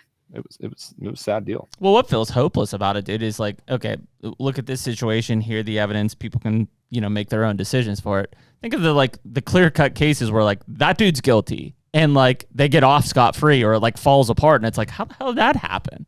Like clearly this dude's guilty and like it just fell apart. Like he's not getting charged, he's walking free, whatever. Goes out and we see that now with, the sitting president. Yeah. Well, what was it? Lake and Riley, the girl who got killed in Georgia that was running. Yep. That dude had been arrested multiple times, whatever, customs or free to go. Yep. Just free to go. And then boom, that happens. And it's like, what the hell? Meanwhile, like you're put through a year system of like, here's all the evidence. Clearly I'm innocent. And like, they're still going to bury you for it if they want. Yeah. It's crazy. Nuts. You're really it's more about who not I know what you have. Wow. Like DAs have so much power. It's insane how much power they have, and they're overworked and underpaid, and they have more power than a law officer. And those guys are severely underpaid, and they got all the power in the world. It's insane. So when did you find out that the charges were dropped? Oh, probably last December.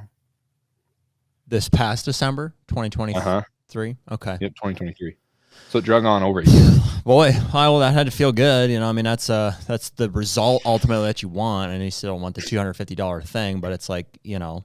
Yeah, can breathe. They let you get, you won, basically.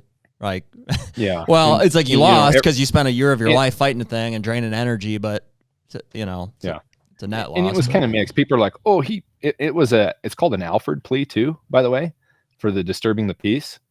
And an Alford plea is you maintain your innocence, but recognize there could be some evidence that can find you guilty. Jeez. So I entered an Alford plea to a disturbing the peace, which means I still believe I didn't disturb the peace, even though I entered an Alford guilty plea for it.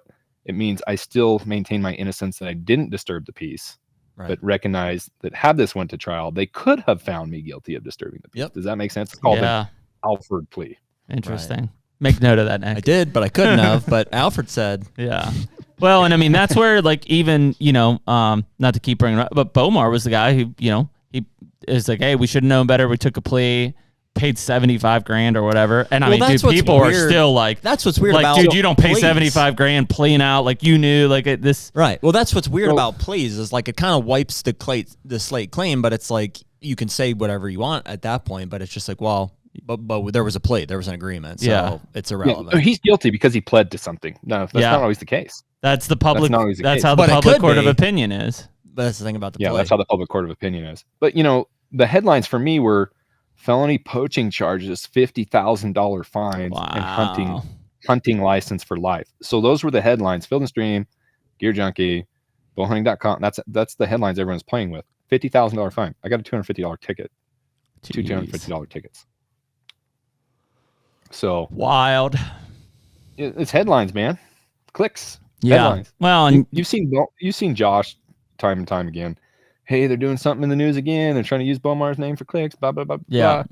But look at his channel. Have you seen his channel lately? Yeah, he's like almost at 2 million subscribers. Yeah. And he's really blown up over the last 8 to 10 months. Is when he's like, just look what it's just worked in his favor, man. It's just absolutely. And he went through the ultimate suffering. And now he's reaping the ultimate rewards. Yeah.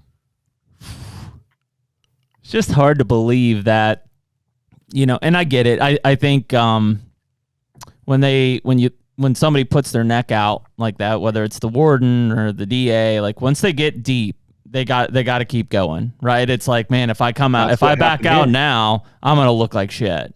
Like I've got to carry this thing through the whole way.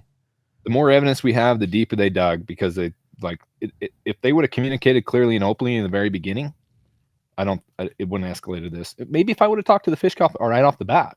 My attorney still says I did the right thing, but I feel like if I'd have just talked to him right off the bat, they could have been like, we'd have probably resolved it right off the bat. But from their evidence disappearing, the recorded phone calls disappearing, all their stuff just mysteriously vanished, like body cam footage. We're like, hey, we tried to subpoena the body cam footage. That didn't exist. Couldn't find it. Didn't record it. What? It's crazy, man. Pick and choose what they want. Disappearing. Yeah. Thin air. Don't know what happened. Recordings of everyone else, but not the key witness, not the landowner conversation with the fish cop. Yeah. I mean, I think the talking to them is an interesting point, because I think that's all about your personality. Like, I would assume the three of us would be, you know, in most cases willing to just, hey, let's just talk this out. Like, I don't understand what's going on. But, you know, that, again, to the point of running your mouth, like, you know, something may come out wrong or whatever, and man, they'll use it against you. That could be used against you. You could totally and they'll find that body cam footage. Yeah, they will. Yeah. Yeah. Exactly. They'll find that body cam footage. But, you know, we talked it over with the boss, the landowner, and we had it pretty much. I mean, they loaded the buck in my truck and sent me home. Yeah. Like, the resolution was, gosh, man, we don't know if we're going to let you hunt here next year, but that is weird, Eric, that like he came back, like you said, 3 days later, and at that point wanted the buck back. Like, what happened in those 3 days? Like, did he just sit? So we know exactly what happened. And fester on it. The boss's brother, who's a giant hater, I'm not even going to give him the dignity of saying his name on this podcast, read an internet forum with a bunch of hate stuff and convince the landowner to later renege. Wow. Because the landowner's stance with these bosses, because there's two of them, they're two brothers. I met the one boss on the mountain. Okay. Well, there's two brothers that own it together. The one brother's really toxic. He called the landowner, read a forum article about me, called the landowner, and got him to renege. Like, you got to get this guy. You got to get this guy. You piece of crap. Blah, blah, blah, blah, blah. So Weston, when the landowner called me, he's like, dude, I've heard bad things about you. Blah, blah, blah. I'm like, oh, yeah, internet hate, people jealous. I'm like, cool. You know, wow. That's how that got twisted. The boss's brother, who's also a boss, who I never met, Right. called the landowner and escalated that. Because the landowner told Peyton and I that. Peyton and I both had several conversations with the landowner, and the landowner told us both that the brother's the one that did all this internet digging about Eric. And here's what we learned about Eric. He's a bad guy. I'm going to teach you a lesson, is what the landowner told me. I need to teach you a lesson. I'm like, a lesson what? Not trust anyone? Well, yeah, and I mean, what Freaking guy sounds like a piece of work. well, I mean, kind of to a point, you feel bad for the landowner. I mean, dude, it's your property. I actually did feel bad for him. It's your I did feel bad property, for him. and like Why you can't feeling bad even. for the landowner? Well, it's his property. He can't even make a decision without having all these external 100%. influences on him. No spine. It's No his spine to property. stand up to Well, these but two he's boys. the one. He's digging his own grave. Yeah, but those bosses He's have the one no lying say. about who's supposed to be there, and he's the one. Sure, but I don't feel it's bad for him at also all. because he's hearing voices on other sides of it, and he's just taking it for what it is. And I mean, he's digging himself a deeper hole the I whole don't way feel bad down. for him. No. Yeah. So I feel bad that he got caught up in this lie and untruths, you know? Yeah. It's just a way for me to forgive. Like, Sure. the only thing I can do to forgive and let the hate go out of my heart, because that's not going to make me any better. No, It's just going dude. to cause wear and tear on my body, my mind. I'm like, I just got to forgive him. Like, whatever problems he has, whether it's whatever issues he's got, Mm-hmm. that he thought that it would be okay to 360, 180 on me. I'm like, I just got to forgive him, be Christ-like, and try to forgive him, because otherwise I'd never move on. I'd sit and stew over it every day and hate. That's not going to do him. That's not going to do me any good. So Eric, you've got 6 kids, is what you said. How old's the oldest? Yes. I got a 10-year-old, a 7-year-old, Mm-hmm. a 4-year-old, a Mhm. 3-year-old, a 1-year-old, and a Mhm. newborn. Okay. So first of all, unreal. It's a little wild. The older ones, I mean, good teaching lesson for them. I mean, how exposed to them has this been, and in conversations from you or your wife? Like, how do you? Because I mean, it's for a while there, it's like touch and go on the family side, right? Yeah, it's really interesting that you brought that up. We tried to shelter that from my 10-year-old because she wears her heart on her sleeve. Yeah. My brother-in-law passed away from a bullet bike accident. Lady pulled out in front of him and killed him 7 years ago. Oof. And my little girl was 18 months, or I guess it was longer, 7 years ago, but she was like 18 months, 2 years old at the time. Mm-hmm. And I still see side effects from what that death did Wow. to her, of her uncle, because of how upset we were. Yeah. So I'll teach them about it eventually one day, but I really tried to shield it from my 7-year-old and 10-year-old, but she still knew what was going on. Yeah. She didn't ever ask me about it, but she heard attorneys, she heard this, she heard me and my wife talking, and it definitely weighed on her, man. Yeah. It was hard on my little girl. Well, I mean, their kids are smart. They see that on your face and on the relationship and everything. Like, they pick up on that, and that's a tough 100%. thing to compartmentalize, basically. Yeah, no kid's mature enough to deal with something like that. Yeah, that's scary. I mean, obviously there's points in times like they start throwing around the word felony and stuff. It's like, holy shit, like, this is my family's future. Like, I don't know what the hell is going to happen here. I don't know what to do. Like, things escalated pretty quickly. Yeah, it's crazy, but I'll definitely teach them. Like, and one thing my grandpa taught me growing up, he was a farmer, dairy farmer, and we farmed our own hay, silage, corn. We irrigated. We didn't do pivot stuff. We did all ditch irrigation and stuff. And so we grew up on a farm, dairy farm, Jersey cows. We learned to work hard at very young. I started milking cows when I was 5 years old. So I learned how to work at a young age. And one thing he said to me, he said, you can't ever trust anybody. Hmm. Can't trust nobody, is what he said. And I'm like, what does that mean? Certainly you can trust people, right? But then again, you can't. Yeah. You've got to be very, very careful. Yeah, man, that's a tough one too, and it's hard for a lot of us who, I think, want to believe that people are of their their word and you know, it would treat you as you're going to treat them type of thing. But man, it's just not like that anymore. It's just not. Yeah, you know, it's a whole different generation. Like maybe, you know, in our grandfather's time frame, you know, you shake a hand and that meant that was better than putting any kind of ink on paper type of thing. But I mean, today, man, people lie all the time. You know, it's just it's for attention. For what do you think about whatever. that now, Eric? Like, What's that? Today, would you say, like, do you? I mean, obviously, this is a bad situation, but like, do you, like what your grandfather said, or do you trust people, or? I mean, to a certain extent, never. I would never trust something at face value that there could potentially be ramifications, aka a business deal, permission, or anything like that. Absolutely, I don't care if it's my best friend. I'll have it documented somehow, whether it's photo, video, or written permission of some sort. I will cautiously going into agreement. Yeah, because I kind of feel. Absolutely. I mean I can certainly understand like where your grandfather was coming from. I personally feel about that. Like in one sense, I agree. It's like you know, you want to protect yourself and stuff, but it's also like, what kind of a life is, you know, life without trust between friends and people? It's not. It's almost like not a life at all. Yeah. But like you look at dude, I'm not a real celebrity. I'm just a dude who loves to hunt, who made a business out of it, and a father of 6. Like I don't think of myself as some celebrity. But like look at these celebrities, and this is probably a family show, but I very respectfully say this: they have sex contracts. Yeah. Like celebrities have sex contracts. Why? Because of something like this that could happen. Yeah. Yeah. Is that not nuts? What do you mean a sex? What do you mean a sex contract? Like before a celebrity, say Drake, sleeps with whoever, a female, they have him sign. He has a sex contract with her that says, "Hey, you're consenting to this."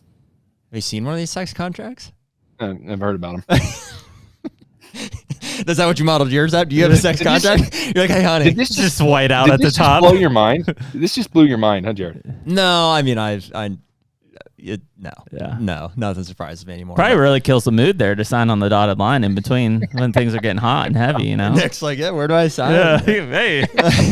Just brings a stamp with him. But yeah. you just get don't it. know someone's. You might think you know someone's intentions, but you never really know their pure intentions of their heart. You might think so, but you don't always. Well, man, it's like you try so hard, especially in all of our positions. It's like, you know, first of all, you know, we want to represent ourselves well and our family and everything. But you also don't want to find yourself in a situation of having to fight for your reputation or for your freedoms.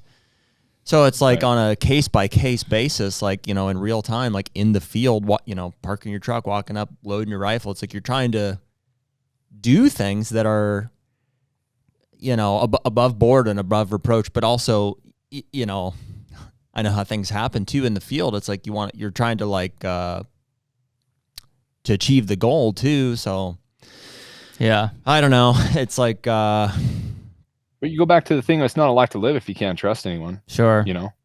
Yeah, I think there's that. Yeah. There's a compromise there. Like, you know, I would say like my core circle is pretty freaking small. It's tight, right? And it doesn't mean that I won't trust people outside of it. Doesn't mean that for sure I will help people outside of that. But I also, to a point, expect to be disappointed, I guess. Like, you know, if I go out and help somebody outside of that circle, I'm not expecting anything. I won't even expect a thank you in return, frankly, because I just, you know that there's a good chance it's not going to happen, you know? And so hypothetical, 6 years ago, dude calls me up from California and said, "Hey, let's go hunting." Total stranger, shows you a picture of these giant mule deer out in the California desert, whatever. I mean, this could be anywhere. And, you're like, yeah, let's go hunting. So you go meet this complete stranger from Instagram and go hunting and whatever. Fast forward to today, someone I don't know hits me up and says, "Hey, let's go hunting." I'm like, I don't know you. Sure. No days I'm going hunting with a stranger. Yeah. Yeah. Yeah, that's a good point. Yeah, well, you got to watch that. I mean, that's how I went to Kansas with Marcus. He just hit me up on Instagram. I was in Missouri, and he's like, "Hey, you want to kill giant bucks in Kansas?" I'm like, "Hell yeah, I'm on my way." You know, that was 10 years ago. Well, and there's, you know, there's things that you like, because we'll take people up for, like, you know, even in Iowa this year. It's like we likely are going to stay with people we've never met before and stuff, and we're trusting that we can be comfortable there, have open conversation and stuff. But it's, you know, there's a line there where it's like, hey, come out and hunt or do something that could potentially lead to something that's held against me. It's like, you got to be a little more careful with that. But how do you know how they hunt? You don't. how do you know their ethics? Yeah. I mean, a lot of hunters, and I'm not trying to make excuses, but we all know how our dads and grandpas grew up hunting. Sure. Right? Oh, yeah. You know, so and that's how a lot of these guys were raised. And I'm just going to say a lot of folks cut corners. Oh yeah. Maybe little tiny ones like not attaching proof of sex to a hind quarter. Yeah. Something as simple as that. Yeah. Mhm. You know, or that maybe it's completely innocent and negligent where you don't know that is a law. Yeah. I mean, a lot of us make mistakes either knowingly or unknowingly. And where this is your life or your livelihood, it's a little bit scarier where I can't just be as adventurous and be like, yeah, dude, let's go. I don't know you, but let's go hunt. Yeah, let's go. Yeah. You know? Yeah, I mean, we've done it. I mean, went out to North Dakota the first time, opening morning, we're driving around to head out to a spot to hunt, and we stopped with a couple locals we had met, and they're like, you guys know the season doesn't open until 12. Like, you can't get out and actually hunt. We're like, what? What are you talking about? We're like, okay. All yeah, right. and that's the fact. It didn't open till Yeah, 12. of course we know that. Yeah, Yeah. but the locals were jagging us. Yeah. But I mean, had we not gotten stopped by them, 8 o'clock, we would have been hiking back in there with our bows probably. So there's a lot of things like that are, especially when you're out of state, and more of us are doing that, right? More and more of us are venturing to out of state, to unfamiliar territory. And so, yeah, I mean, and I think, most CEOs, like if you get caught doing something, it's like I do think the intention is like, what they're trying to get to the bottom of. So like, even if had we gone and done that and shot that, it's like, boy, yeah, and got caught, So had we gone to North Dakota and hunted before noon and shot a deer or whatever, and we're just dragging it across the road or something. Oh, we would have gotten rid of it. Yeah, well, and we should have. Yeah. Because that's it's a violation. negligent. Yeah, I mean, we violated the law. Yeah, yeah. And so, you got to take what's coming to you, too. If you don't, you got to know the rules. Got to know the rules. It's hard to know all of them, too, because there's so many and they're so different in each state. Right. Right. Well, Well, so that's where you run a risk. Even it's no excuse, though. Like, I'm not making any excuse for myself. I need to know going into the state what are all the rules are. Yeah. That's on me. I'm a professional. Yeah. And this is one of the things they brought up. Eric's a professional. He should know better. Yeah. And you know what? I should. Mm. I should know better. Sure. Yeah. I should know every single rule because this is what I do for work. Yeah, it's wild. I mean, like even our own property, like I've given people permission to go hunt there. I haven't, I bet if I look back, there's no documentation of it. They called me up and I'm like, yeah, cool, have at it, but if they got caught, like I could easily renege on it and they'd be screwed. I'm not saying I would do that, Right. but I'm just saying. What kind of person does that? What kind of person actually does that? A very unhappy person. Yeah. Well, you met one. You dealt with one. So. Yeah, a very miserable person does that kind of stuff. Yeah. The HUNTR Podcast is brought to you by Sever. Well, one of the biggest things that we always talk about is what our arrow setups are. And this year we're shooting the Sever broadheads. I think we're both shooting the new 2-inch titanium broadhead. And so, we're huge proponents of expandables. And I know we've had this argument back and forth with people, but we're right and you're wrong. And you just need to accept it. We just want to have a giant wound that pumps out blood. That's the bottom line. We build our arrow setups and shoot bows, to maximize penetration. And we shoot broadheads that are going to give us the best blood trails, the most hemorrhage possible. And so part of those setups is we're also shooting the Easton arrows here coming up pretty soon. So we've shot the Victory in the past, and there's all kind of great arrow shafts on the market, but like we're looking for a whole system from broadhead to arrow components to the arrow shaft itself. And the more we look at some of these Easton shafts and the components that go with them, that setup's going to be really deadly for us. Yeah, I'm actually using the Easton traditional axis right now in my traditional setups for both my recurve and my longbow. I've got a 100-grain brass insert on those, and then obviously I'm using a fixed blade broadhead on those specific shafts. Right on. So, but yeah, our goal is always to be shooting the best broadhead that we think is going to be the most lethal for our setups.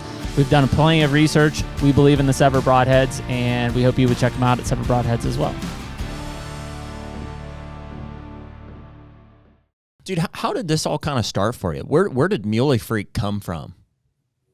So it started from a Facebook page, actually, back in 2012. I saw an opportunity with Facebook, and I was like, man, they've got these business pages on Facebook. I'm like, how's this work?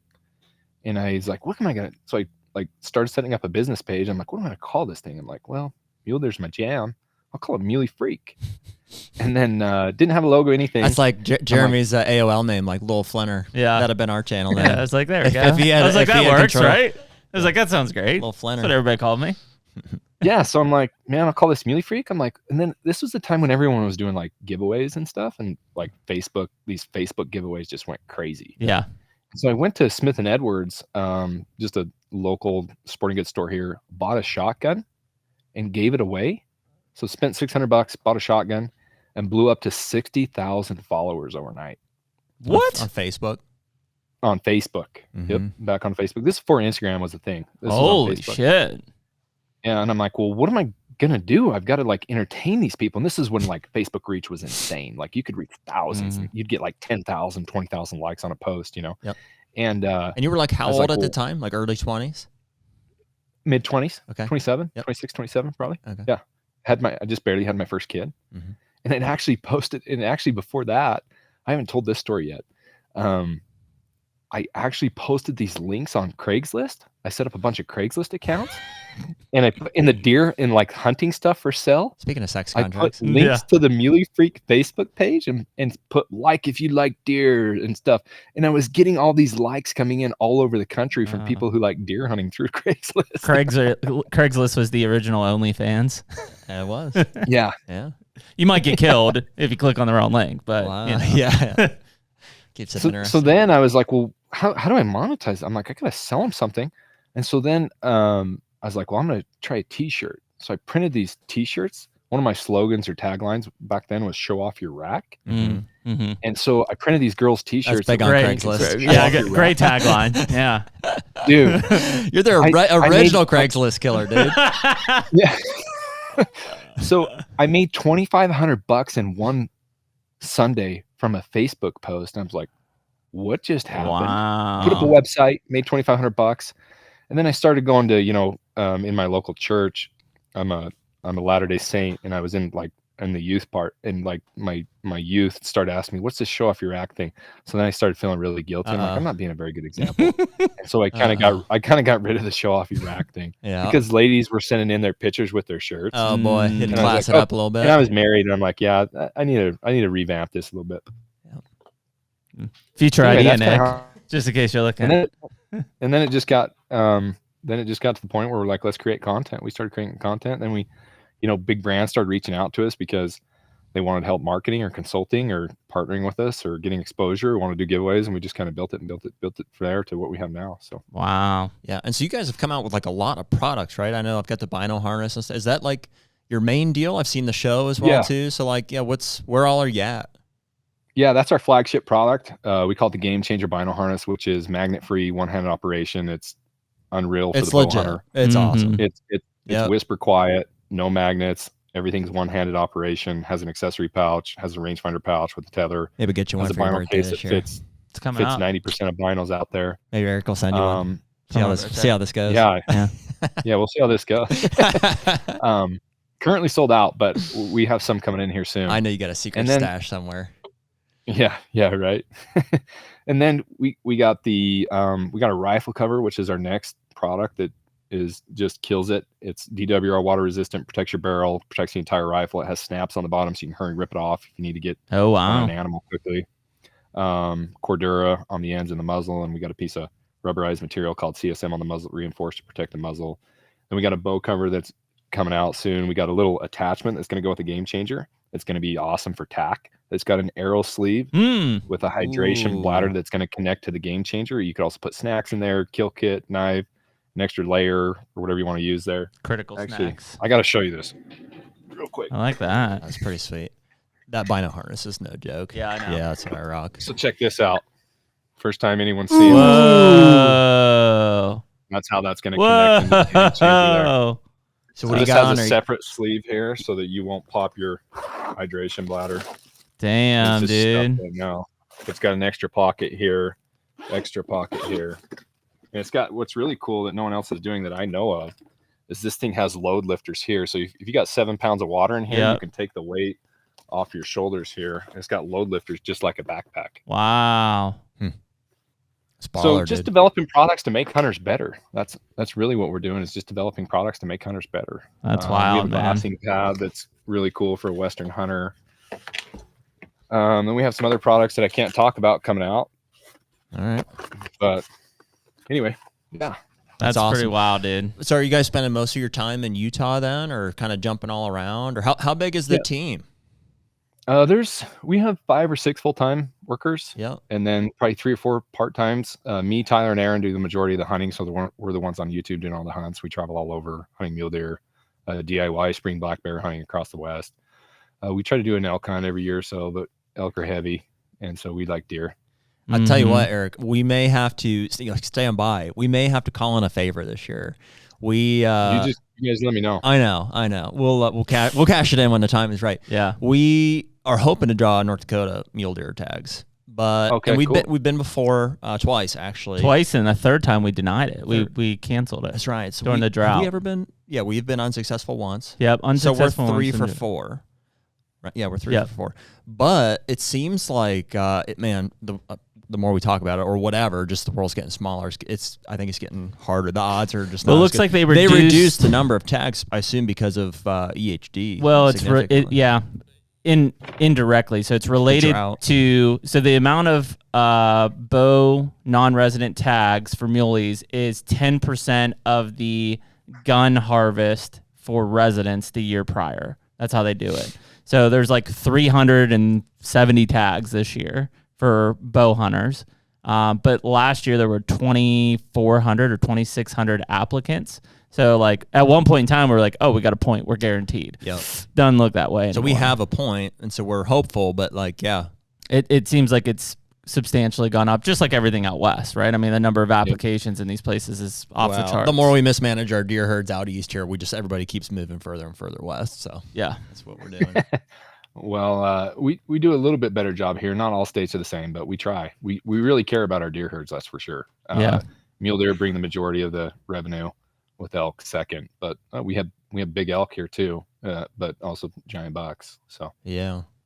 Well, so that's we're kind of waiting to see. We're anxiously awaiting, that's the plan, is be in North Dakota for September 1st. But if not, maybe we'll text August 30th. See if we can figure out. Yeah, it's earlier this year. Yeah, that Friday. Yeah, mule deer. There's something special about mule deer. I know big whitetails. I know that's you guys' thing. But a big old muley buck. Muleys have, dude, they've got a place in our heart. I've told you about like our first mule deer hunt and stuff, and how it hooked us. Yeah, I think you did tell me that. Dude, it's a very close second. Mm-hmm. Like, and truthfully, like if you were to ask me elk or muleys, like no competition. It's muleys. Right. Yeah. Muleys. Dude, muleys with a bow, there's nothing like it. That's it. I think because I mean, obviously we love whitetail, but like whitetail it's a morning and it's an evening unless it's during the rut. Like muleys, we're hunting. It's hunting. You're going daybreak to dusk. Like we are just going all freaking day, and you're hunting all day. And I mean, that's a rush. Yeah. Yeah. You're trying to find them in their beds. That's you're trying it, to man. them up in their beds. You're trying to strategize when they're going to rebed. That's it. Where's their second bed of the day? Where's their third bed? We're just going. Yeah, and I think that's to honest. We call it like freedom because like with whitetails, we're so restricted. It's like this access to this stand and then this exit. There, we're just go. We're just free. We just go and glass and stalk and chase and reposition. Like that's just it the whole time. We're just running all over the place. It's none of the. I mean, don't get me wrong. Like whitetails are king for us. It's like you can't beat the strategy and like that time of year and stuff. But it's liberating to be able to just run all over God's green earth and just chase them down. And if you blow it, move on to the next one. And it's beautiful country and it's early, so it's like before everything gets going. Well, I guess that's what I was going to ask you, Eric. Like and obviously you guys put out a ton of content, but I would think, and we haven't talked about it too much with our Western group, but I would think it'd be tough on you guys because like your season's pretty compact, right? I mean, there are some late stuff, but yeah. I mean, if you draw an archery tag, you've got 30 days to hunt, and your season's over unless you go into the late archery season. But you don't get to hunt muzzleloader unless you draw a special tag. You don't get to hunt the rifle season if you draw a special tag. You're really limited to that 30 days to hunt in August. Wow. I assume the success rate's pretty high, though, right? I think is 17% success rate pretty high. 17? Yeah. Yeah, that's not 7 good. to 17. It's not. No. I mean, whitetail's like 50s. Yeah, it depends on the unit, but we're spotting stock. We're not hunting a lot of tree stands, and depending on the units, you're hunting high country mountains. Like this buck behind me that I'm panning over to. Have you guys watched that hunt on YouTube by chance? I don't think so. Is that a velvet buck? Yeah, it's a velvet buck. Mhm. So that hunt is at 10,000 feet, and stalking that buck was like, it was like a miracle connecting on that buck. I had to drop 3,000 feet blindly and stalk in on that buck and try to kill him. Jeez. I have to kill him for stock. So a lot of times, if you're drawing general units where you're hunting tough country like that, success rates aren't very high. But you should check that. You should check that video out. It's called Tron on YouTube. That's 196 inch. I've seen. It's a monster. Yeah, it's awesome. Jeez. Yeah, I mean I guess that's where I was getting at, is that tight time frame of like, I mean, because what is it, 45 days? You guys are going hard. Yeah, and 45 days. I mean, well, I don't know where you got those extra days. I assuming preseason scouting. Yeah, so I was thinking. If you're not scouting in the preseason, man, you're not going to have a high success rate unless you know what the heck's going on in your unit, because you're not going to roll in anywhere and find deer. You've got to know where they're at. You've got to congregate. So that a lot of that early season scouting stuff is how you're going to be successful. And then you got to know how to hunt, right? Yeah. You got to know what the deer do. Yeah. You got to know your equipment. You got to be in dang good shape. Yeah. I feel like I was somewhat crazy trying to drop down on and kill that buck. Like it was a Hail Mary. But if you're not in shape, you couldn't drop to 3,000 to even go try to kill him. Because you got to weigh in, do I have enough energy and do I have enough water? Yeah. To pull this stalk off. I mean, honestly, not, that's a fun part about the mule deer as well, too, is because whitetails, you want to be physically feeling good, hanging tree stands and stuff, but it's like, it's not a requirement. Muleys are the excuse for, that's why after here I'm leaving to go to the gym and stuff. And I mean, it's just, dude, it's the peak of like, yeah, you got to be physically you be able to get after it and run up the country that they're in and stuff. And that's, I love it. 100%. There's actually a fitness program called Mountain Tough that kind of prepares you for this kind of stuff. Yeah. But a lot of times, I used to think anyway, am I going to die if I go stalk that deer? Like, am I physically going to be able to make it out of here? Like a lot of times it's like, am I going to get cliffed out? Am I going to fall and die? Do I have enough energy? Do I know where I'm going to, but then this is a lot of times before like the Onyx and the maps. And some of that elevation is brutal. I mean, people don't realize like, hiking and climbing at elevation. I mean, it's like breathing through a freaking straw. Dude, it's debilitating. Like how, mentally, like, what's the word I'm looking for here? I'm drawing a brain fart, but like, it's intimidating. Yeah. Like, bottom line. Yeah. And so you got to be mentally tough to be able to do it too, not just physically, but mentally. And if you've done it a couple of times, then you have the confidence, like, I can do this. I've done it before. I can do it. I didn't die. Yeah. A lot of times you feel like dying, but you're like, I didn't die. But that's kind of the adventure hunting. And I'm not saying there's not adventure hunting with whitetail, but like with this Western stuff and elk especially, I've passed a lot of elk. I'm like, no way, no how. I do not want to kill that bull. I don't care if he's 350. I don't care that I got three guys here. I am not going to kill that elk. Because you're worried about not right there. What will happen afterwards, like getting him out of there. Yeah, you're worried about getting murdered. Yeah, murdered by the pack out, and not so much that now, but before he's in super good shape. But a lot of times you think about that. Well, dude, that's the challenge with elk. Is like, it takes some real manpower to get them out of there. Mule deer, two of us can pack a whole mule deer out. Oh man, as long as you're with somebody. You can kill yourself with one. That's 130. One mule deer, if you take the cape, that's 130 pounds. Right. Is that what it is? Which will kill you. Yeah. Especially uphill. Yeah. Depending if you have camp with you, because you're backpacking. Right. Yeah. That will murder you. Well, see that, dude. That's totally foreign to us. Like, we've not ever done a high country mule deer hunt. So North Dakota's the Badlands. It's we're commoners, right? We can retreat back to we're doing more driving than anything, Right. And it's like, but I am intrigued by that high country Colorado, wherever mule deer hunt.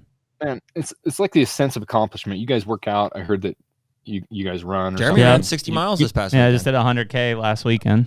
Yeah, that's incredible. But the feeling after you get it done, how accomplished you feel. Oh, sure. Like that feeling when you come out of the high country and you literally beat yourself out, cooked all your meals, packed all your water in with you, packed your food in with you, and you're coming home with a giant buck.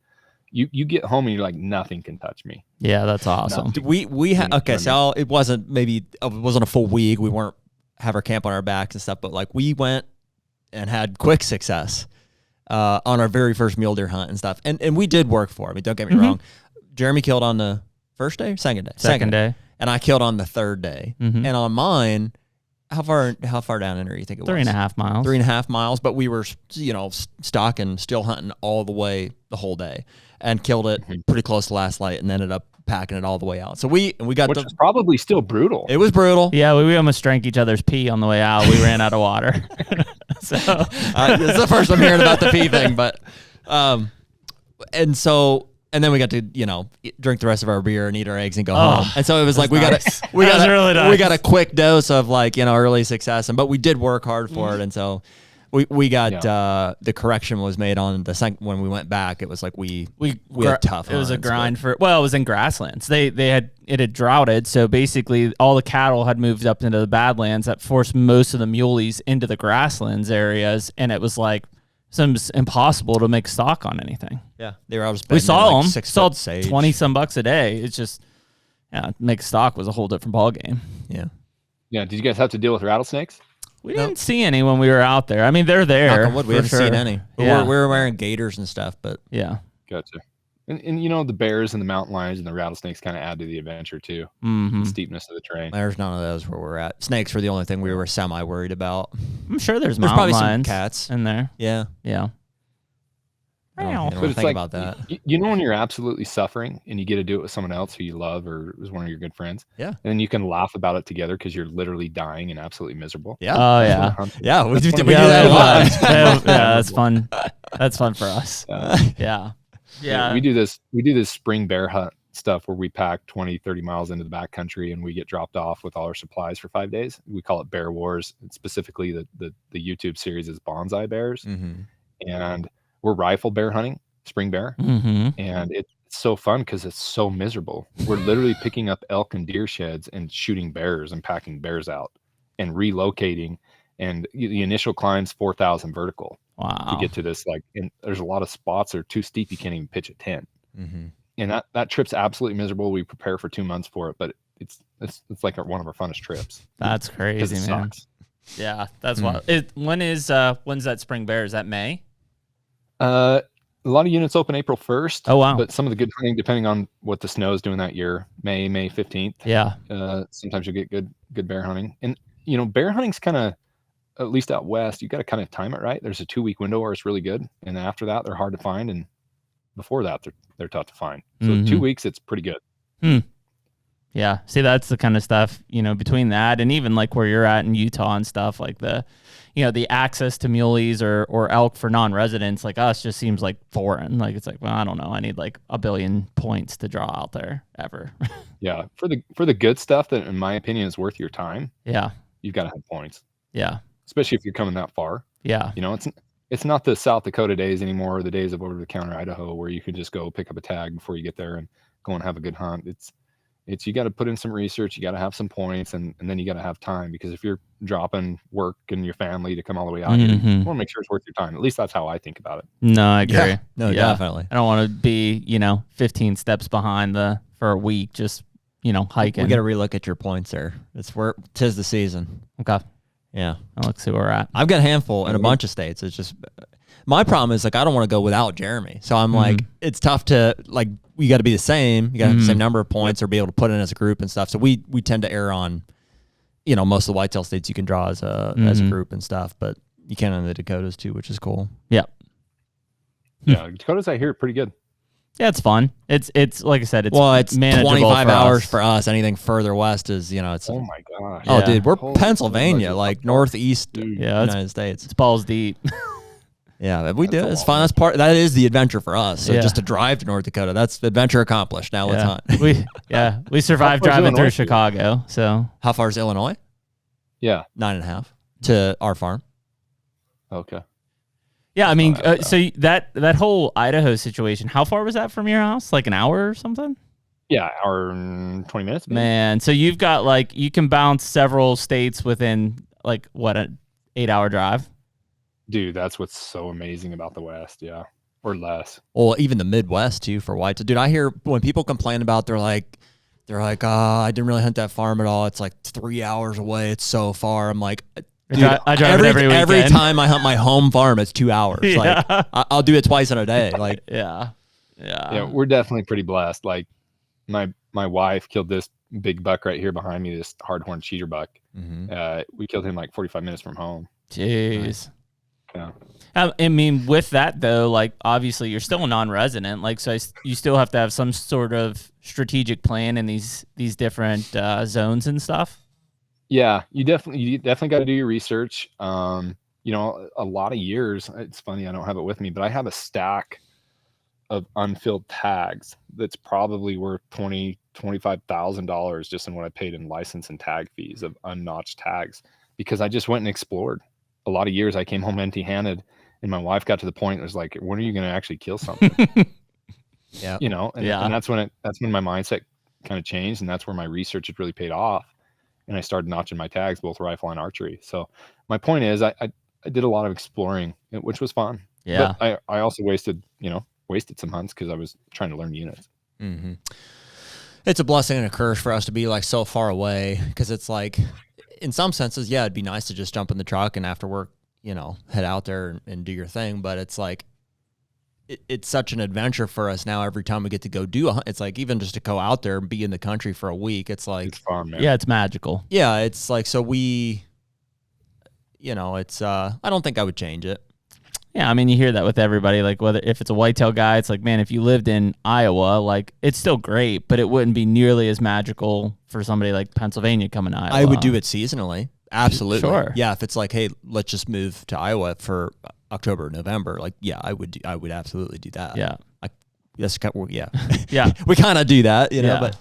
but yeah, I would assume it's the same. So what is your resident stuff look like in Utah? Like, is that like a guaranteed every year for you to get tags and hunt, or how's that look? So we have better limited entry chances than non-residents, but truthfully, you guys have better chances at general tags than we do, because we have to draw our general tags, which you do too. But your odds to draw my general tags are better than my odds to draw my general tags. Why the hell would they do that? Wow. Crazy, huh?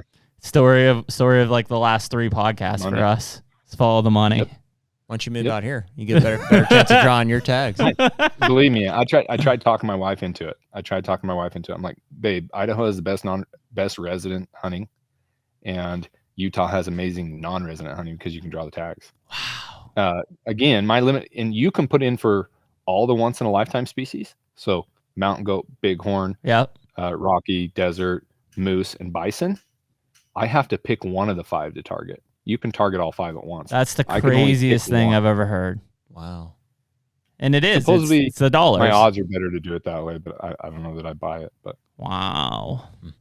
Yeah, I mean, that's the hard part is, like, you know, as a non-resident, it's like, cool. Like, I'd love going to somebody else's, but the more I do it and the more that I know my own state, like, that's a privilege to come and hunt your state and experience that. I also don't necessarily think I should have any favoritism over the residents. We talk about that all the time. Yeah, and I agree 100%, but it's not that way in Utah, except for limited entry. So again, to that limited entry side, yes, as a resident, I have better limited entry odds on deer and elk than you do, but I have to pick deer or elk to target. You can't pick them either. I cannot apply for deer and elk limited entry. I have to focus my points on one area. So right now I'm on mule deer because I've already drawn my limited entry elk at one point. So, and then after you draw, there's a 5-year waiting period. So if I draw my limited entry deer, I have to wait 5 years before I can apply for my limited entry deer again. In the meantime, I can do antelope or elk, but I can't do all 3 at the same time. And you can do a general tag? You can still do a general deer, but you can't draw a general deer and a limited entry. You can only do one deer. Wow. That's funny. It's so simple out here. It's like, here's your deer tag, here's your doe tags. Yeah, just go kill them. Have fun. Yeah, you guys got so many more species. And is there landowner benefits out there, Eric? Definitely. Like, there's a system called the Cooperative Wildlife Management Units, CWMUs, and they're really cool. They're private ranches where multiple ranches get together to form a CWMU. And essentially what happens is when they form a CWMU, the landowners or outfitters get extended hunting seasons. So they might start in September and go all the way into November, but they've got to give tags back to the public to draw. So let's say I own 15,000 acre elk and deer and antelope ranch, right? and I want to become an outfitter, sell these tags for $5,000, $10,000, $15,000, I have to give a certain percentage back to the state of Utah for the public to draw in order for me to run that outfit. Does that make sense? Yeah. Mm-hmm. So, and here's the kicker. You as non-residents cannot apply for CWMU hunts. Only I as a resident can apply for that hunt. So you're applying for essentially a private land hunt that's essentially limited entry, but it's actually called a CWMU. Right. Got it. Yeah. You can purchase the tag for $10,000 if Jeremy and Jared want to hunt, but I can draw it. Wow. For the cost of $160 or whatever it is. Got it. That's cool. And Colorado has something similar called Ranches for Wildlife. It's a similar program. And I assume just because of how large some of those tracks are, like for the average guy, like it's not like us where we're buying a 40 and an 80. Like those don't exist from a landowner perspective. Not really. No one wants to hunt 100 acres here. Yeah. Or 40 acres. Like, yeah, you're not gonna kill a deer there. You know. Dude, here's how negligent we are. Like, so when we hunted South Dakota for the first time, so that was the year they changed the rule to where non-residents couldn't start hunting until October 1st. But on public land, forgive me. Or so I don't know if it was residents or non-residents or whatever. It was but non-residents. you couldn't hunt public land basically until the residents could, right? Yeah, the residents could. So non-residents couldn't hunt public in South Dakota until October 1st, but it's opened on September 1st for everybody else. And that was like why we were gone. I was like, I'm in whitetail mode by October 1st. So, I mean, we were looking for a way. So we got a lease. Yeah, we needed to hunt private land as a non-resident to be able to hunt September 1st. Through Base Camp Leasing, we got a lease. How big was the lease? It's 360 or something. Was it that big? Oh, yeah. Yeah, and it was a piece of shit. Like there was nothing on it. And I see exactly what you're saying. I'm like, okay, we have our 360 here. It's like we can pull our thing in and we can see the entire piece, and then we're like, there's no deer here, so now what? We glass like, I don't know, the same 2-year-old muleys every day. They were from the roof of the camper. Yeah. We're like, oh, there they are. And then I chased goats for like 2 hours, and we're like, yeah, we're done. We moved on pretty quickly. Yeah, we headed up to North Dakota where you can hunt public on September 1st. So. Yeah. But I mean, it was, we didn't know any better. Yeah, you need big tracts of land. Or, I mean, that's why public land is so attractive. And to kill something big, you gotta have some ground, you know? Yeah. In public or private, a lot of ground to target, try to turn something big up, you know? Yeah. It's a whole different ball game when you get out there. That's wild. Well, we're in the mindset. I mean, after this, I'm going, got my KUIU pack at 100 pounds on here. I'm going to the stepper. Step it up. At Planet Fitness. That's what we do it up. Yeah, summer's the time to freaking get fit. Hopefully muleys are on the horizon for us. And I hope so, man. Yeah. If not, we'll just live vicariously through Eric. Yeah. The best big game animal out there, man. Mule deer. Well, we're coming. No matter what. If we don't draw a muley tag, we'll either we can hunt whitetails over the counter in North Dakota, or we'll shoot you a text at that point. We'll figure something out. Or we'll look at our point schedule. We'll head west somewhere. Mm-hmm. Let me know how I can help. We'll do. Cool. I guess, Eric, before we wrap up, you mentioned website. Where should everybody be looking for your stuff? Social media, obviously, on Instagram and Facebook. But you guys got, obviously, we just looked because we were admiring the Silver YouTube award behind you. We're like, holy shit. Oh, thanks. Gonna get us one of them. Yeah, appreciate it, guys. Yeah, so muleyfreak.com. That's where we have all our gear, bino harness, rifle covers, glassing pads, all that sort of stuff, trekking poles, and then merch, of course. And then our YouTube channel. Subscribe, just Muley Freak on YouTube. So that's where we put a lot of our content. We kind of marry that with our blog articles and do a lot of teaching and education there. And yeah, that's kind of where we live, YouTube. So sweet. Beautiful, dude. Well, appreciate you coming on and talking through it. And I mean, I guess congrats to a point on like how it ended up. Still at the end of the day, kind of like frustrating how the whole thing went, even still, but put it behind you at this point and get that toxicity out of your life a little bit.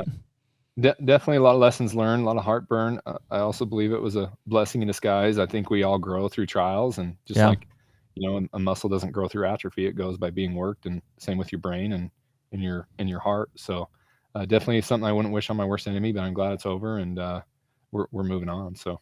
Well, appreciate what you shared with all of us, because hopefully there's going to be somebody listening to this that probably is going to run into that situation, and hopefully they're able to take something from this, from at least a preparation of like, if shit goes wrong, make sure you have your ass covered as best as you can.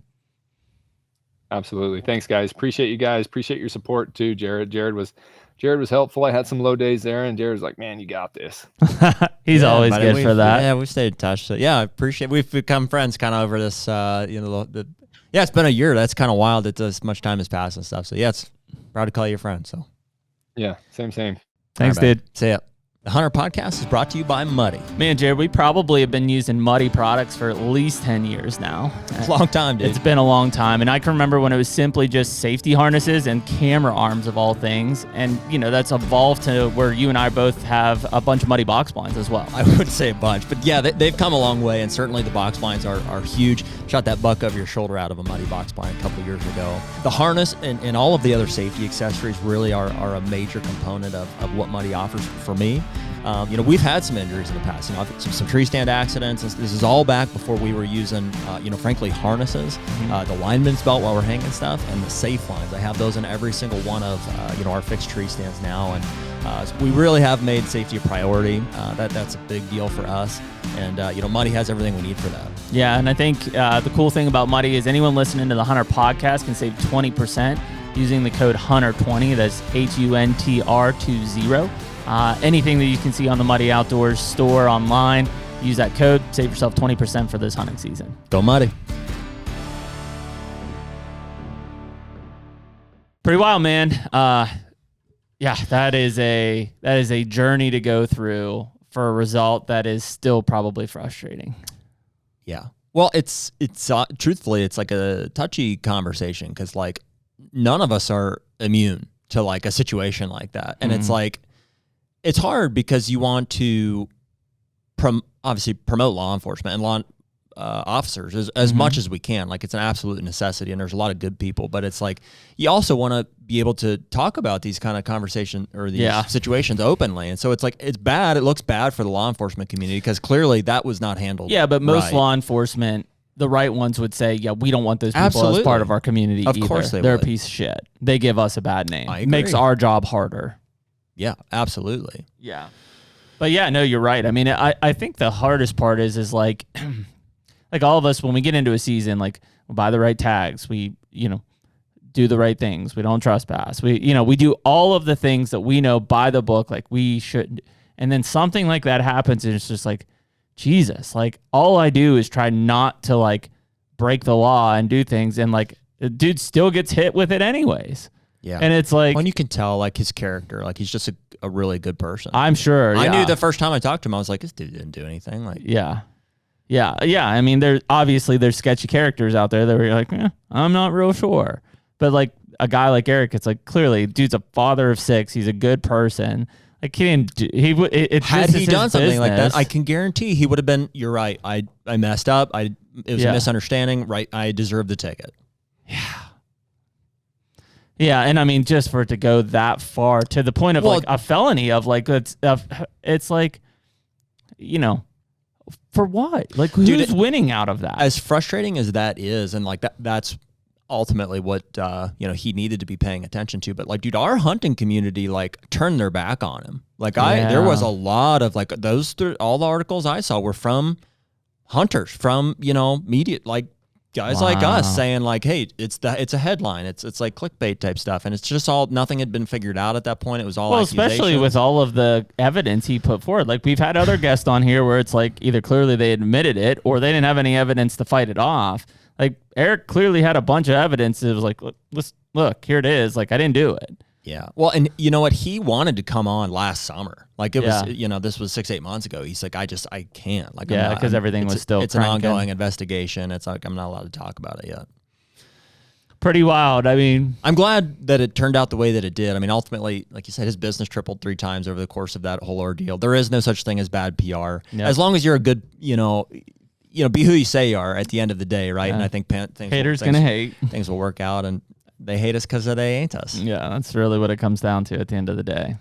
Yeah, so wild though. Glad that those charges got dropped. I think that Eric's a great dude, and maybe we'll get to spend some time with him. Tell you what though, and he knows it now. It unfortunately, puts a wall up and makes you think about doing, going on a hunt with this person or doing that. Like, you just can't do it. Or hey, thanks for giving me permission. Do you mind signing this? Oh, you won't let me hunt if I make you sign that? Sorry, I can't hunt. And that's the reality from him. He's been through it. Like, it's, Well, those are the things that you face as somebody in public light. You know what I mean? It's like you do have to be above reproach, and like it will limit your opportunity. I remember even when we first started this thing, we were like, oh, let's film some hunts or whatever. It's like it was a weird conversation to have with people. It's be like, hey, can we hunt here? And like we would have the normal thing, and they're like, yeah, fine, and then you have to broach the conversation of like, well we're gonna be filming. We have a little, and they're like, oh no, we don't do no TV stuff, none of that, and so it does limit opportunities. It yields opportunities too, just through conversation and stuff. But it's kind of it's a funny world, funny place to be. But. Well, we appreciate Eric coming on and talking about Muley Freak and all the stuff that's gone on there. And yeah, I'm sure he's gonna have a banging year and probably looking forward to getting past all of that. But we appreciate everyone listening in this episode, HUNTR Podcast, episode 175. As Nick enjoying the new studio here. If it was a little echoey, it is a little echoey. We gotta get our soundproofing back up here and stuff. We're about there. But yeah, I mean, feels silky in here. Nick and I put some work in yesterday. Drank some Coors Banquets, and yeah, it's very nice. Yeah, very feels nice. good in here. Yeah, feels good. Well, we'll catch y'all next week. Later. Take me on down the river where the guilt can't find me.